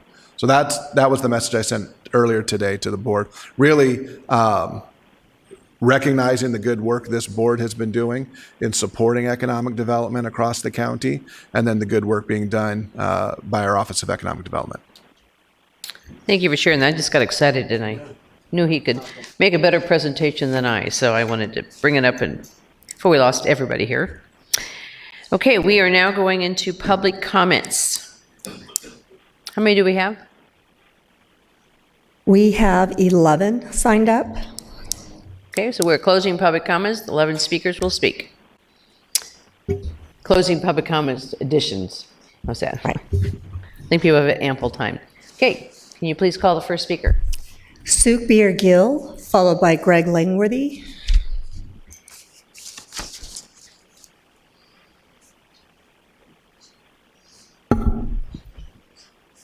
Hi, my name is Sukhbir Singh Gill, running for Riverside County Board of Supervisors in District 2. I want to acknowledge first and foremost that we are sitting on occupied indigenous land. The 250 years of recognizing America should understand that this country is built on the genocide of indigenous on their land through diseases and famine, exploitation of African slaves, as well as indentured laborers of different cultures. White supremacy has been at the forefront of these policies and how this country was built, and that is important in distinguishing the policies that are held today. Just as they mentioned, from a county that has majority Chicano, Hispanic population, still struggling to get accessibility in Spanish, and also who is in charge of not only the White House, Supreme Court, Congress, but here also who our sheriff is. I addressed the number of in-custody deaths this year and how this year is on its way to pass 2022 in-custody deaths last week, and there has been no urgency from the Board of Supervisors. It is important to addressing that Chad Bianco has doubled down on being an oath keeper, a white supremacist, whose leader was a part of January 6th. This is what Chad Bianco is proudly boasting, being a white supremacist. He is a threat to society. He is a racist, and no decision that comes from him should be legitimized. He lied in trial, at Mario Salas' trial, and those who work underneath him can't relay important, accurate information. He falsely claimed Mario Salas' death was an accident when it wasn't, overriding forensic pathologist Dr. Luis Pena. Chad Bianco is a domestic terrorist disguised as a sheriff who dismisses and deflects responsibilities from his disastrous and erroneous actions, statements, and failed policies while projecting onto others the corruption of whom he really is. White supremacists believe in eugenics, and this is who he doubled down on being. His disregard for life in custody and those of us as civilians are at risk by those who subscribe to those racist ideologies as they carry lethal weapons are in control of those in custody. Here are the 15 in order documented. Christopher Martinez, August 2nd, 2025. Daryl Flood, August 17th, 2025. Ray Gonzalez, August 22nd, 2025. Marco Dupas, November 13th, 2025. Name unknown, December 14th, 2025, shot by deputies in Moreno Valley. Quadir Boykin, December 29, 2025. Ezekiel Torres, January 1st, 2026. Joel Rodriguez, January 13, 2026. George Ortiz, March 18, 2026. Livingston, March 2026, died within 24 hours of release. Maurice Williamson, April 3rd, 2026. Kareem Ali, April 13, 2026. Brian Waterman, April 24, 2026. Robert Wayne Shingleton, April 26, 2026. And another death, April 28, 2026. There should have been oversight and accountability years ago, and that is one of the reasons, many reasons why the Board of Supervisors has failed us, and it's time for new representation. Thank you. Thank you for your comments. Greg Langworthy? Yes. And Veronica Langworthy will follow Greg.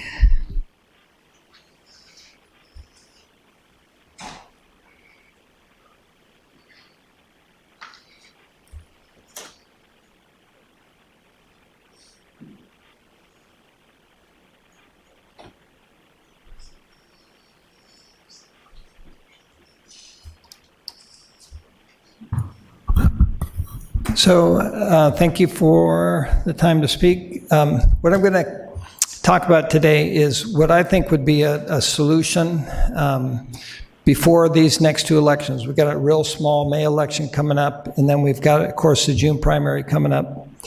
The way that I'll explain this is the way I've explained it many times. The public can always see that your elections are valid, because when you guys vote, there's always only 5 votes. There's never 6.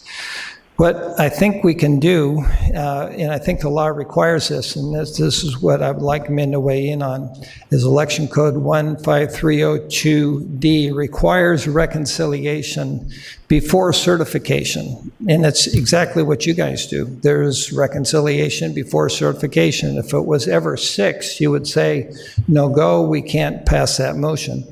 So how do we have a visible reconciliation? Well, I think the first step is just say, Art, we need to see a work product that you've reconciled before we as a board accept.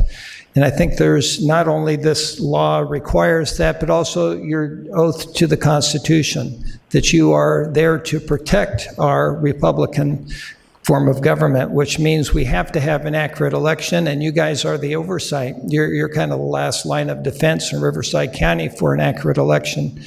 So if you require Art to do that, to produce a work product where he actually reconciles a number of legal votes or a number of legal ballots with a number certified vote count, then you would give the whole county confidence, increased voter confidence, because you've done your duty and Art's done his work.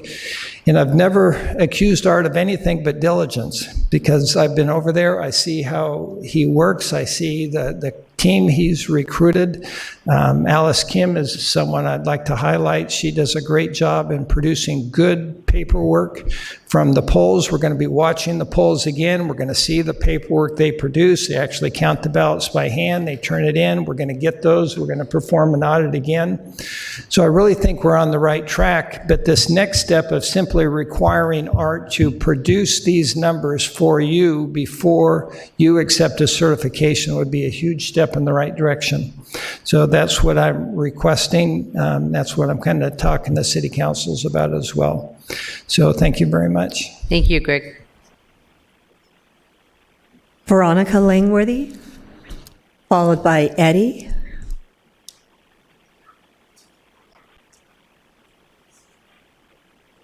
Hello again.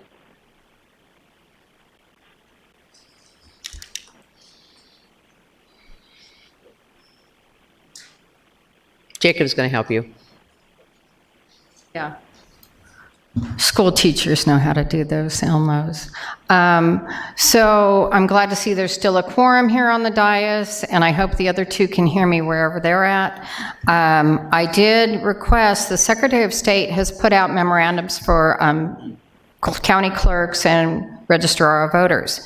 And one of the things was Memorandum 26077 and 26076, which were actionable items where the county had to reply to the Secretary of State.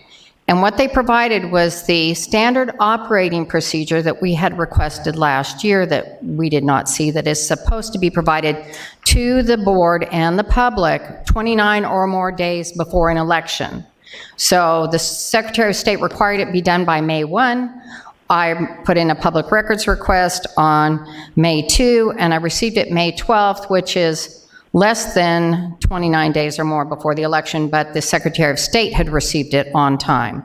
And so that shows us that the vote-by-mail collection forms are looked at the drop-off locations, that they have secure chain of custody from where that location is to hand to the collection person from the election office to take it to the ROV. So it is a secure, accurate number. And the same type of procedure is also used for the vote center ballot statements, so that there is a secure chain of custody from that point to the elections office as to how many ballots come in.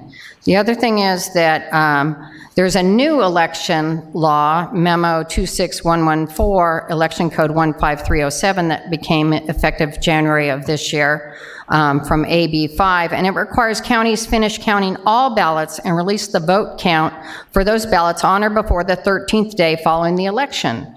So there should be information available to the supervisors from the election official so that you have a finding of fact on whether the election count is full, true, and correct. And so it does not need to be a last minute, oh, we have to certify it and send it along. You as our governing officials have a responsibility, and I hope you will exercise that authority. Government Code 25201, Board of Supervisors General Powers, states that you order the county elections official to issue certificates of election. It's directive, active, and grants formal permission.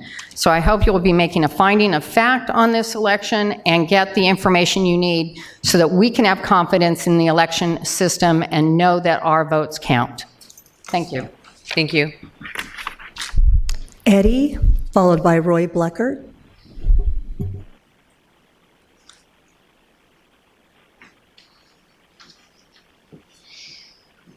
Good afternoon.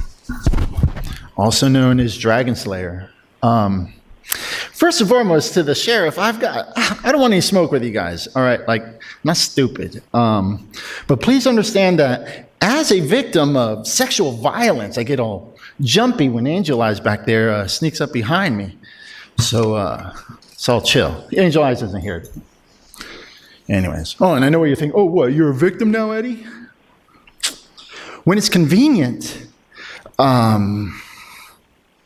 shoot. So I got a text from one of my students last night, and she's like, I guess they saw me on the TikToks or whatever. And she's like, keep going. I said, all right, say less. So I used to own this school right down the street from here. And if any of the parents or the students came into my school and said, hey, I'm giving you a lot of money here. How many rapists and pedophiles have you got working here? I'd say 0. That's not a 3. That's a goose egg. 0, because that's the right answer. And if I were to ask Poncherelli over here, how many rapists and pedophiles does he work with? He'd say, I don't know, but I hope it's none. And that's the right answer, because it's not his job. It's your job and whoever's leadership is. So when I come in here and I say, hey, Karen, how many rapists and pedophiles have we got running around out there with guns and access to my family? The proper response isn't to shut Angel Eyes up, which I'm still wondering how you're doing, and then weaponize the sheriff to throw me out of here. The proper response is, Karen, I'm not sure, Mr. Apodaca, but I will have those numbers for you by the beginning of next meeting. But we don't have that. We don't have any answers. We just have a big cover-up, and everybody's looking at you right now. I've been coming here for 3 years, and they're looking at you like, what are you hiding? What are you hiding back there? And I know what it is. I'll tell you, it's a laundry list of things. It's money laundering, wire fraud, tax evasion, misappropriations of funds, investment. The list goes on. You get it. So, anyways. Well, that's it, I guess. One last thing. Listen, I used to be a firefighter, and we were on the same team, right? At one point. And I'll tell you this. Like, I know your job. I respect your job. It would be a cold day in HE double hockey sticks before I ever allowed some slack-jawed, limp-wristed, yellow-bellied, pansy-waisted politician like Emmanuel Perez put your life in harm's way. Ever. I'd never allow a man like that tell you what to do, ever. Ever. And that's because I respect your profession, not these people. That's the truth. Roy Bleckert. Roy will be followed by Jay Wilson, who is online.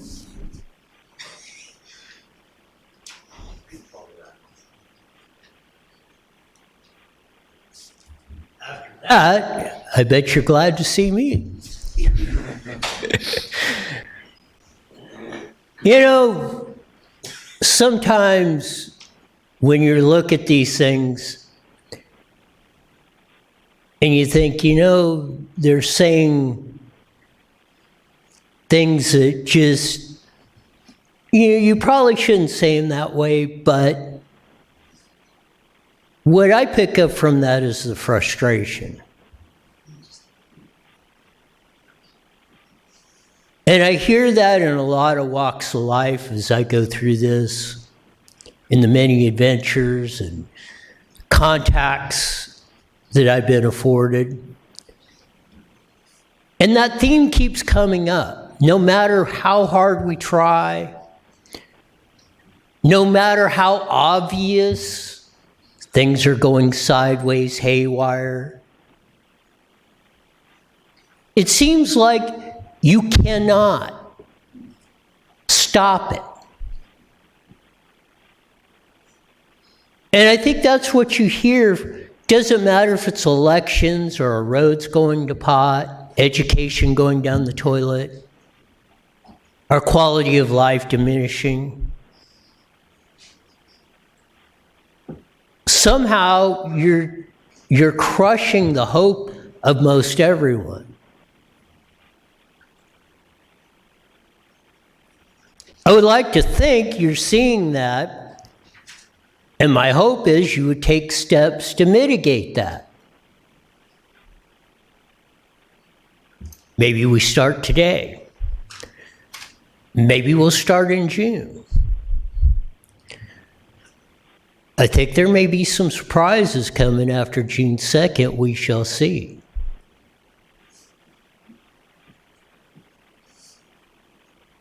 And maybe that will give people the incentive to straighten these things out. That we don't have to ask the governor for help to attract people to this area, that they would want to come here because it was the once golden state. It was the land of opportunity and where you could be what you could be. And again, you see a lot of that. You see a lot of that in people's eyes, in their characterizations of things. Maybe you don't see it. Maybe you'll comment on it. I think we all deserve answers to it, and I hope we get them. Okay, our next speakers are online. Jay Wilson, followed by Francesca Conway.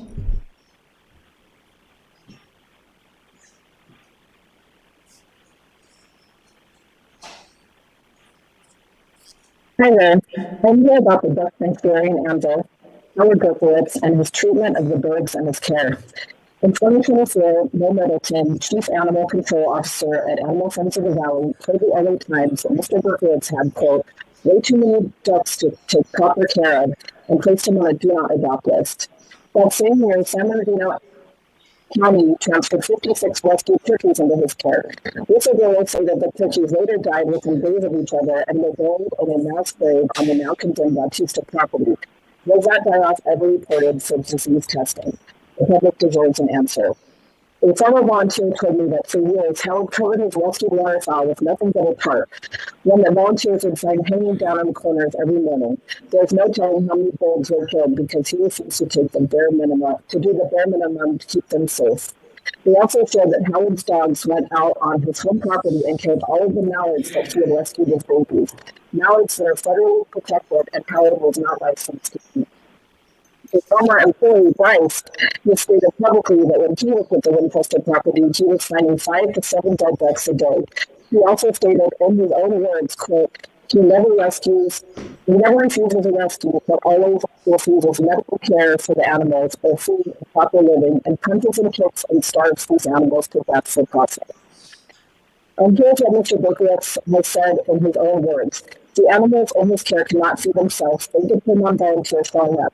When one of those volunteers texted that she could not make it in, his reply was, and I'm quoting, F it, they can go without food today. F everything, I don't care anymore. That is the person this county is entrusted with the welfare of 800 living animals. He has told a volunteer in writing that he is willing to let them go hungry. I'm asking this board to do 3 things. Remove the remaining 800 birds from his property, revoke his right to own or take any animal in this county, and refer this matter to the district attorney for prosecution under California Penal Code Section 597 so that any possession ban has the force of the law behind it. He will not stop until you stop him. When are you going to stop him? Thank you for your comments. Our next four speakers signed up online, but they haven't called in, but I'll go ahead and call out their names in Please case do. they came in. Francesca Conway, followed by Sasha Knopp,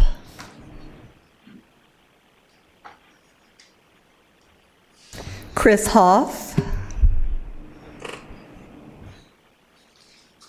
Kel Simmons, and that is the last of our public speakers. Okay. We will now move on to board members' comments. Supervisor Washington? Thank you, Madam Chair. I believe I have some slides, just a couple of them.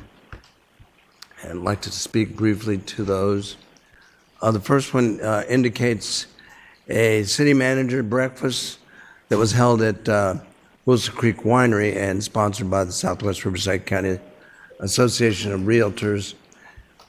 It's a gathering, an annual gathering, and presentations by the cities. My team was a sponsor for the event, and we had a table, as well as I made some opening remarks and led the Pledge of Allegiance, and then quickly rushed up here for our joint fentanyl committee meeting. So I didn't get to stay for the entire event, but well attended. The room was full. The second picture I have was a recent visit to Menifee to be a part of a ribbon cutting for a new home provided by Habitat for Humanity. And on the left, you can see the family that was able to qualify and get the home.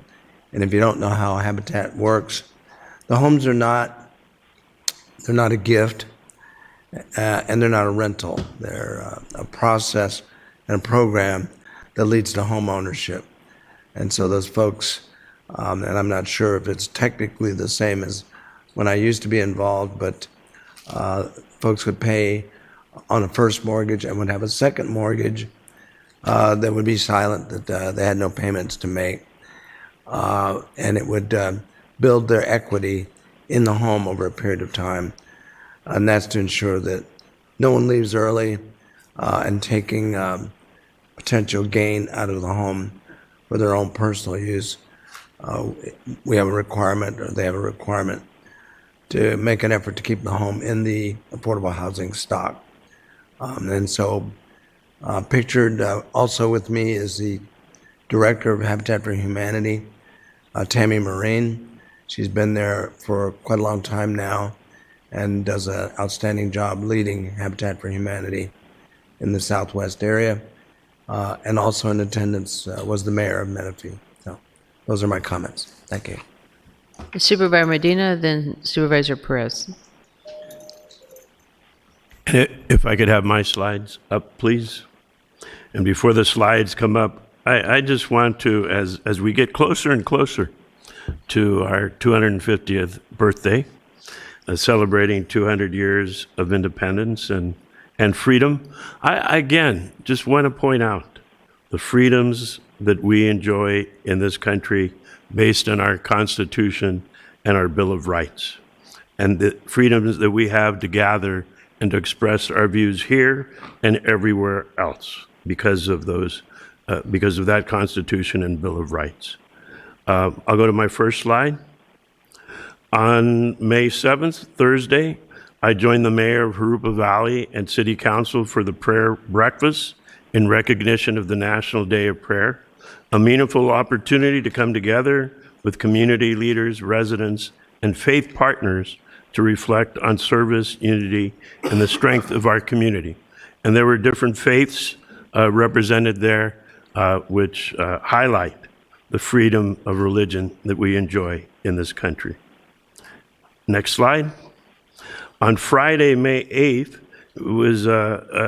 I was able to participate in a hard hat tour with the general manager and chief engineer, Jason Yulee of the Riverside County Flood Control, along with our Congressman Mark Takano and City Council member from Riverside. With us was from the Army Corps of Engineers, Colonel Andrew Baker. And I was able to learn about the critical infrastructure project that the Army Corps of Engineers is doing along with our flood control to strengthen the Santa Ana River and enhance the public safety for the residents throughout the region. I have lived here now in Riverside for over 50 years, and I thought I knew my history. You know, I thought as a history teacher I knew a little bit of history of this area, but I was not aware of the 1937.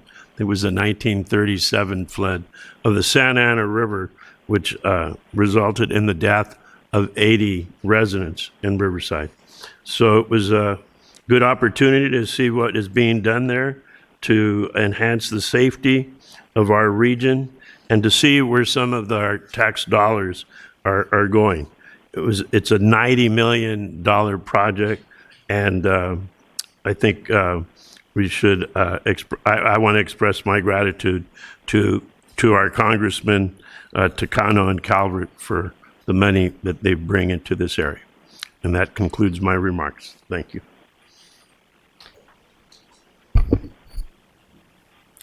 Thank you, Madam Chair. I think I got a couple slides as well. I'll be very quick.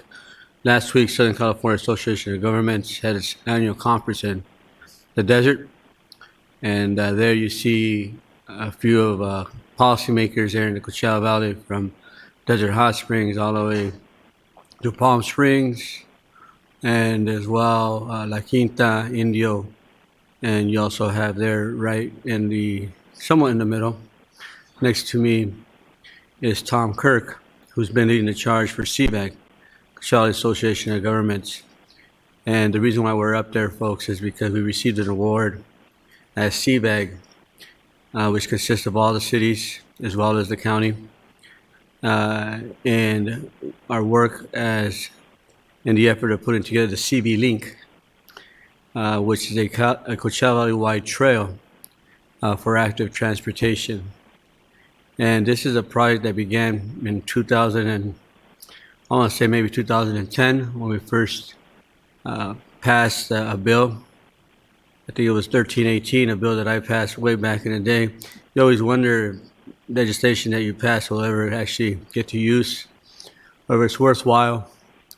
And in that case, it was, because not only did we build out a peaker plant that was necessary to reduce blackouts, if you will, we also were able to establish a fund, an amount of $53 million. 17 million of that went to the CB Link, and that was the beginning of the process. And back then it was Supervisor John Benoit who also led that charge. And so now as a supervisor, finally we're there where we built that link, and now expanding it to hopefully one day to the South Sea area, into the Mecca area, as well as Desert Hot Springs area. So anyways, those are our friends there, colleagues, who I respect wholeheartedly and appreciate, in which I learn from every single time we're in meetings. Not that we agree all the time, but nonetheless, so there's a level of speaking about First Amendment and Constitution. There's a level of respect and collaboration and diplomacy and statesmanship, and understand the importance of that so that we can get the job done. And then on slide 2, which was just yesterday, the city of Palm Desert, which I remember way back in the day, they were a NIMBY type of city, not no more.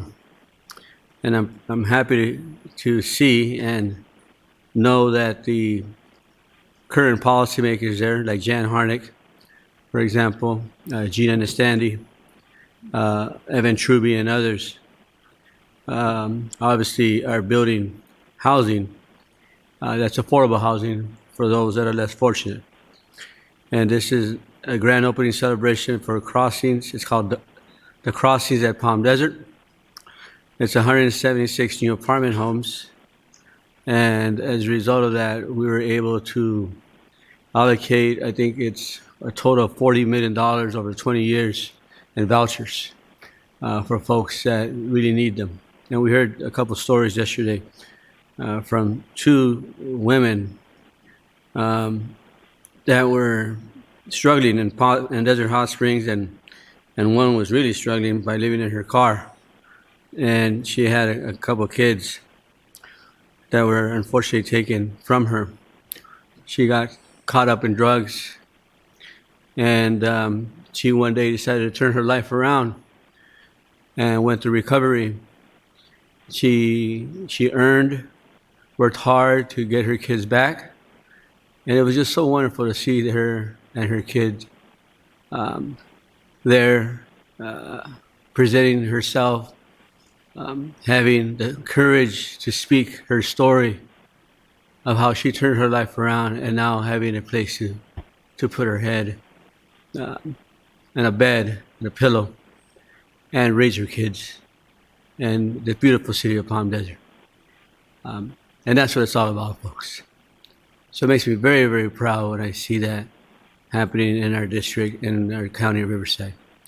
And many of our folks from our Housing and Workforce Department were there, and I asked them all to stand up. A lot of people played a role. I would say at least 25 people stood up.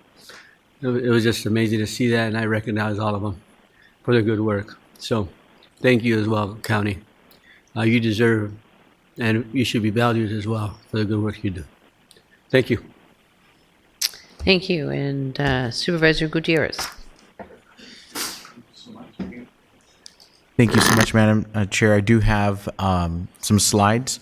I do want to just first thank Dean Long from UCR for the presentation. That was very educational, and really appreciate you with your students and the leadership that you're providing them. I think that's a worthwhile experience for them. So thank you for doing those types of activities.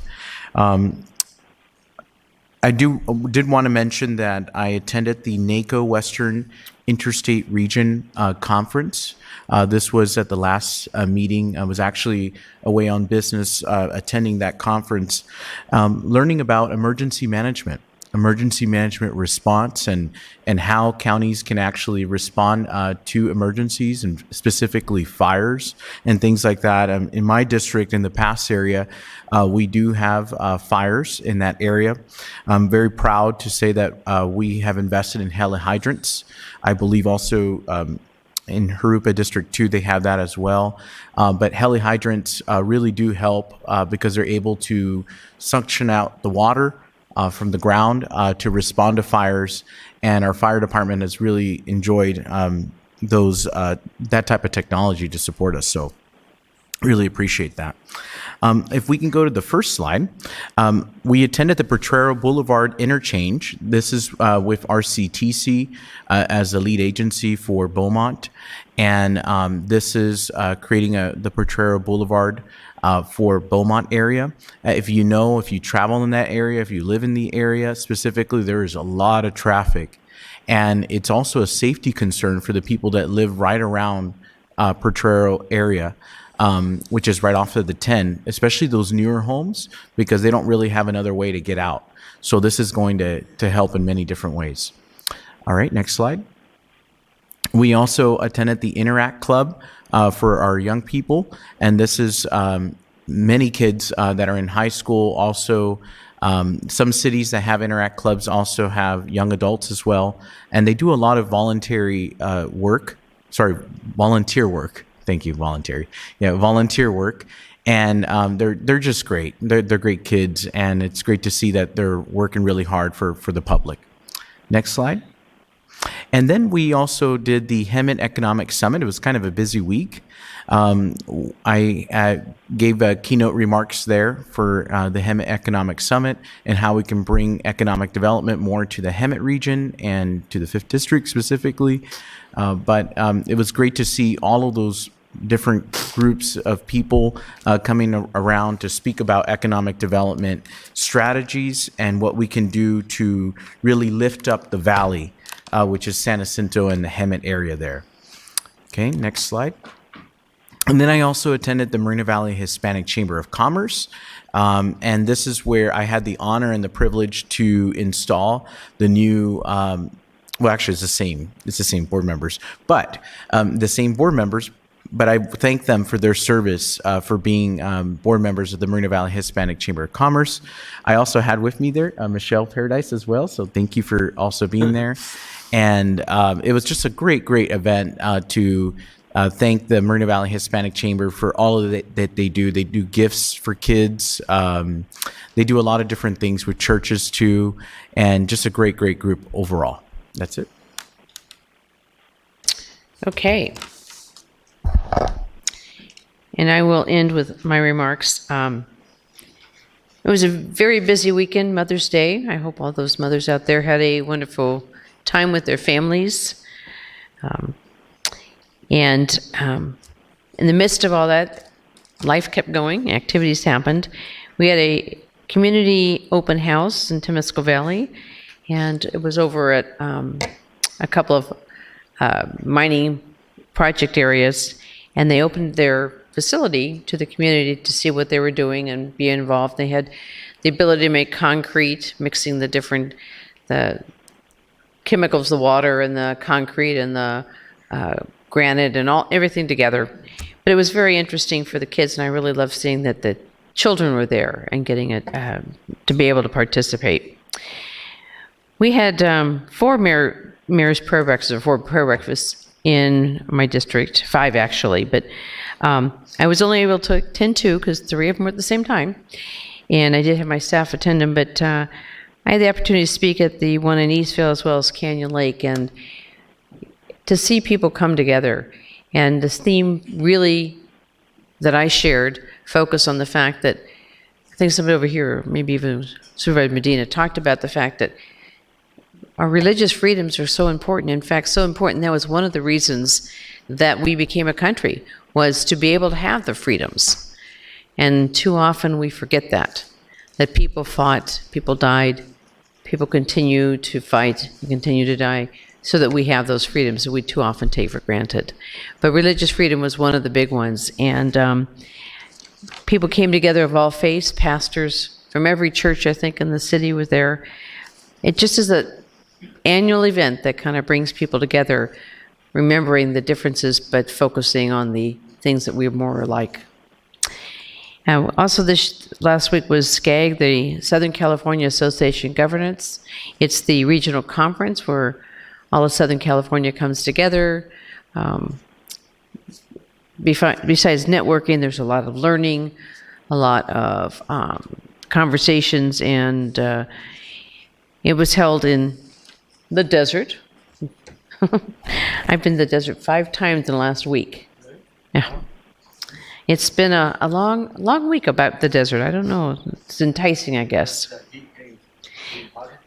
Well, I'm not going back, and now it's getting hotter, so it's at least until the next event that I have to go for. So, and then we had Lake Elsinore Unified School District, State of the District. School year was coming to an end, so a lot of the children, students are getting their awards and recognitions, and I've been trying to attend as many as I can, but there are an awful lot.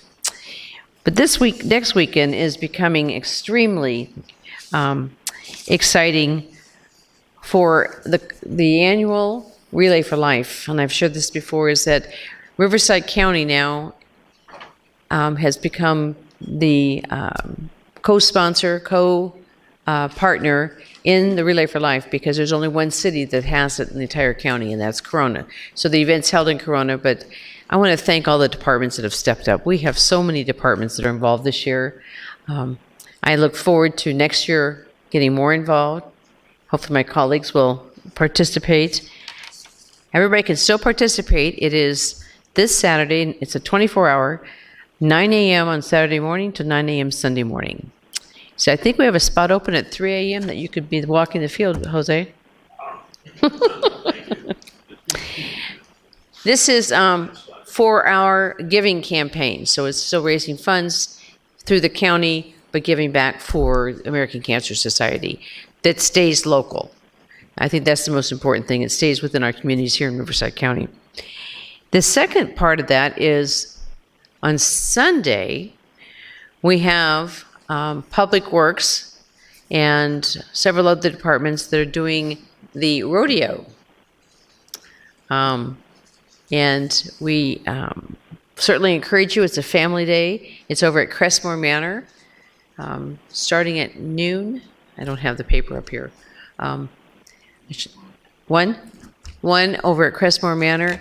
And there's activities going on, as well as the big equipment. We'll be having a little display and movement and all kinds of things. Once again, that's a fundraiser for our Riverside County Giving Program. So if you could make out any of those days, there's lots of activities going on. There's a lot of other events this weekend, I know, but just stop by and see what's going on. Of course, Crestmore Manor is in Harupa Valley, and the Relay for Life is at Santana Park in Corona. And with that, I think we are now going to pass to, Mr. Van Wagenen. Nothing. Okay. And we have memorials. Does anybody have an adjournment? Okay, I do have one. Okay, I want to include, honor the life and legacy of Angela. We called it lovingly Angie Jet Rosser. She was born on June 8th, 1957 in Indiana, and throughout her 68 years of life brought extraordinary joy, compassion, and music to the world.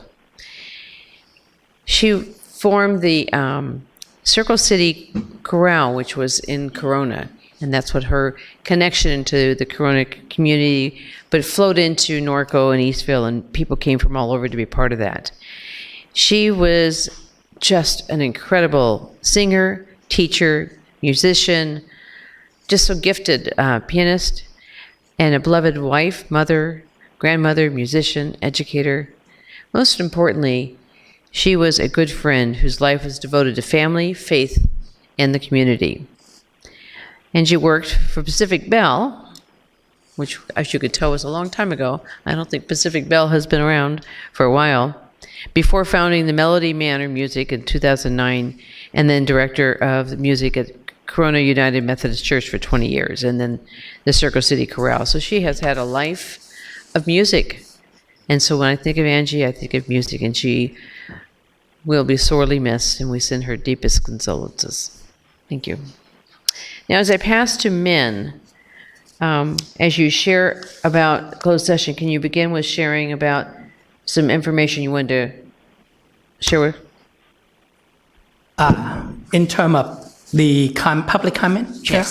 Yes, we heard earlier that the public comment talks about the role of the Board of Supervisors in terms of certification of the election results. As I have spoken previously, it is the Register of Voters who has that duty to certify. And when the Register of Voters bring those certified results to the board have basically a ministerial duty to provide a public forum, if you will, to announce it. The board does not certify the results themselves. So I just want to clear that for the record. Thank you, Chair. And in terms of the closed session today, the board has need to meet in closed session for the items listed at the bottom of the agenda. Those items are listed as the letter items A, B, C, D, E. We do anticipate one reportable action, and the board will reconvene after the closed session to report out. Thank you. Okay. Thank you. And we will meet up there at 12:05. And this meeting is adjourned, and we'll come back following closed session, which we have no set time as to when that's going to occur.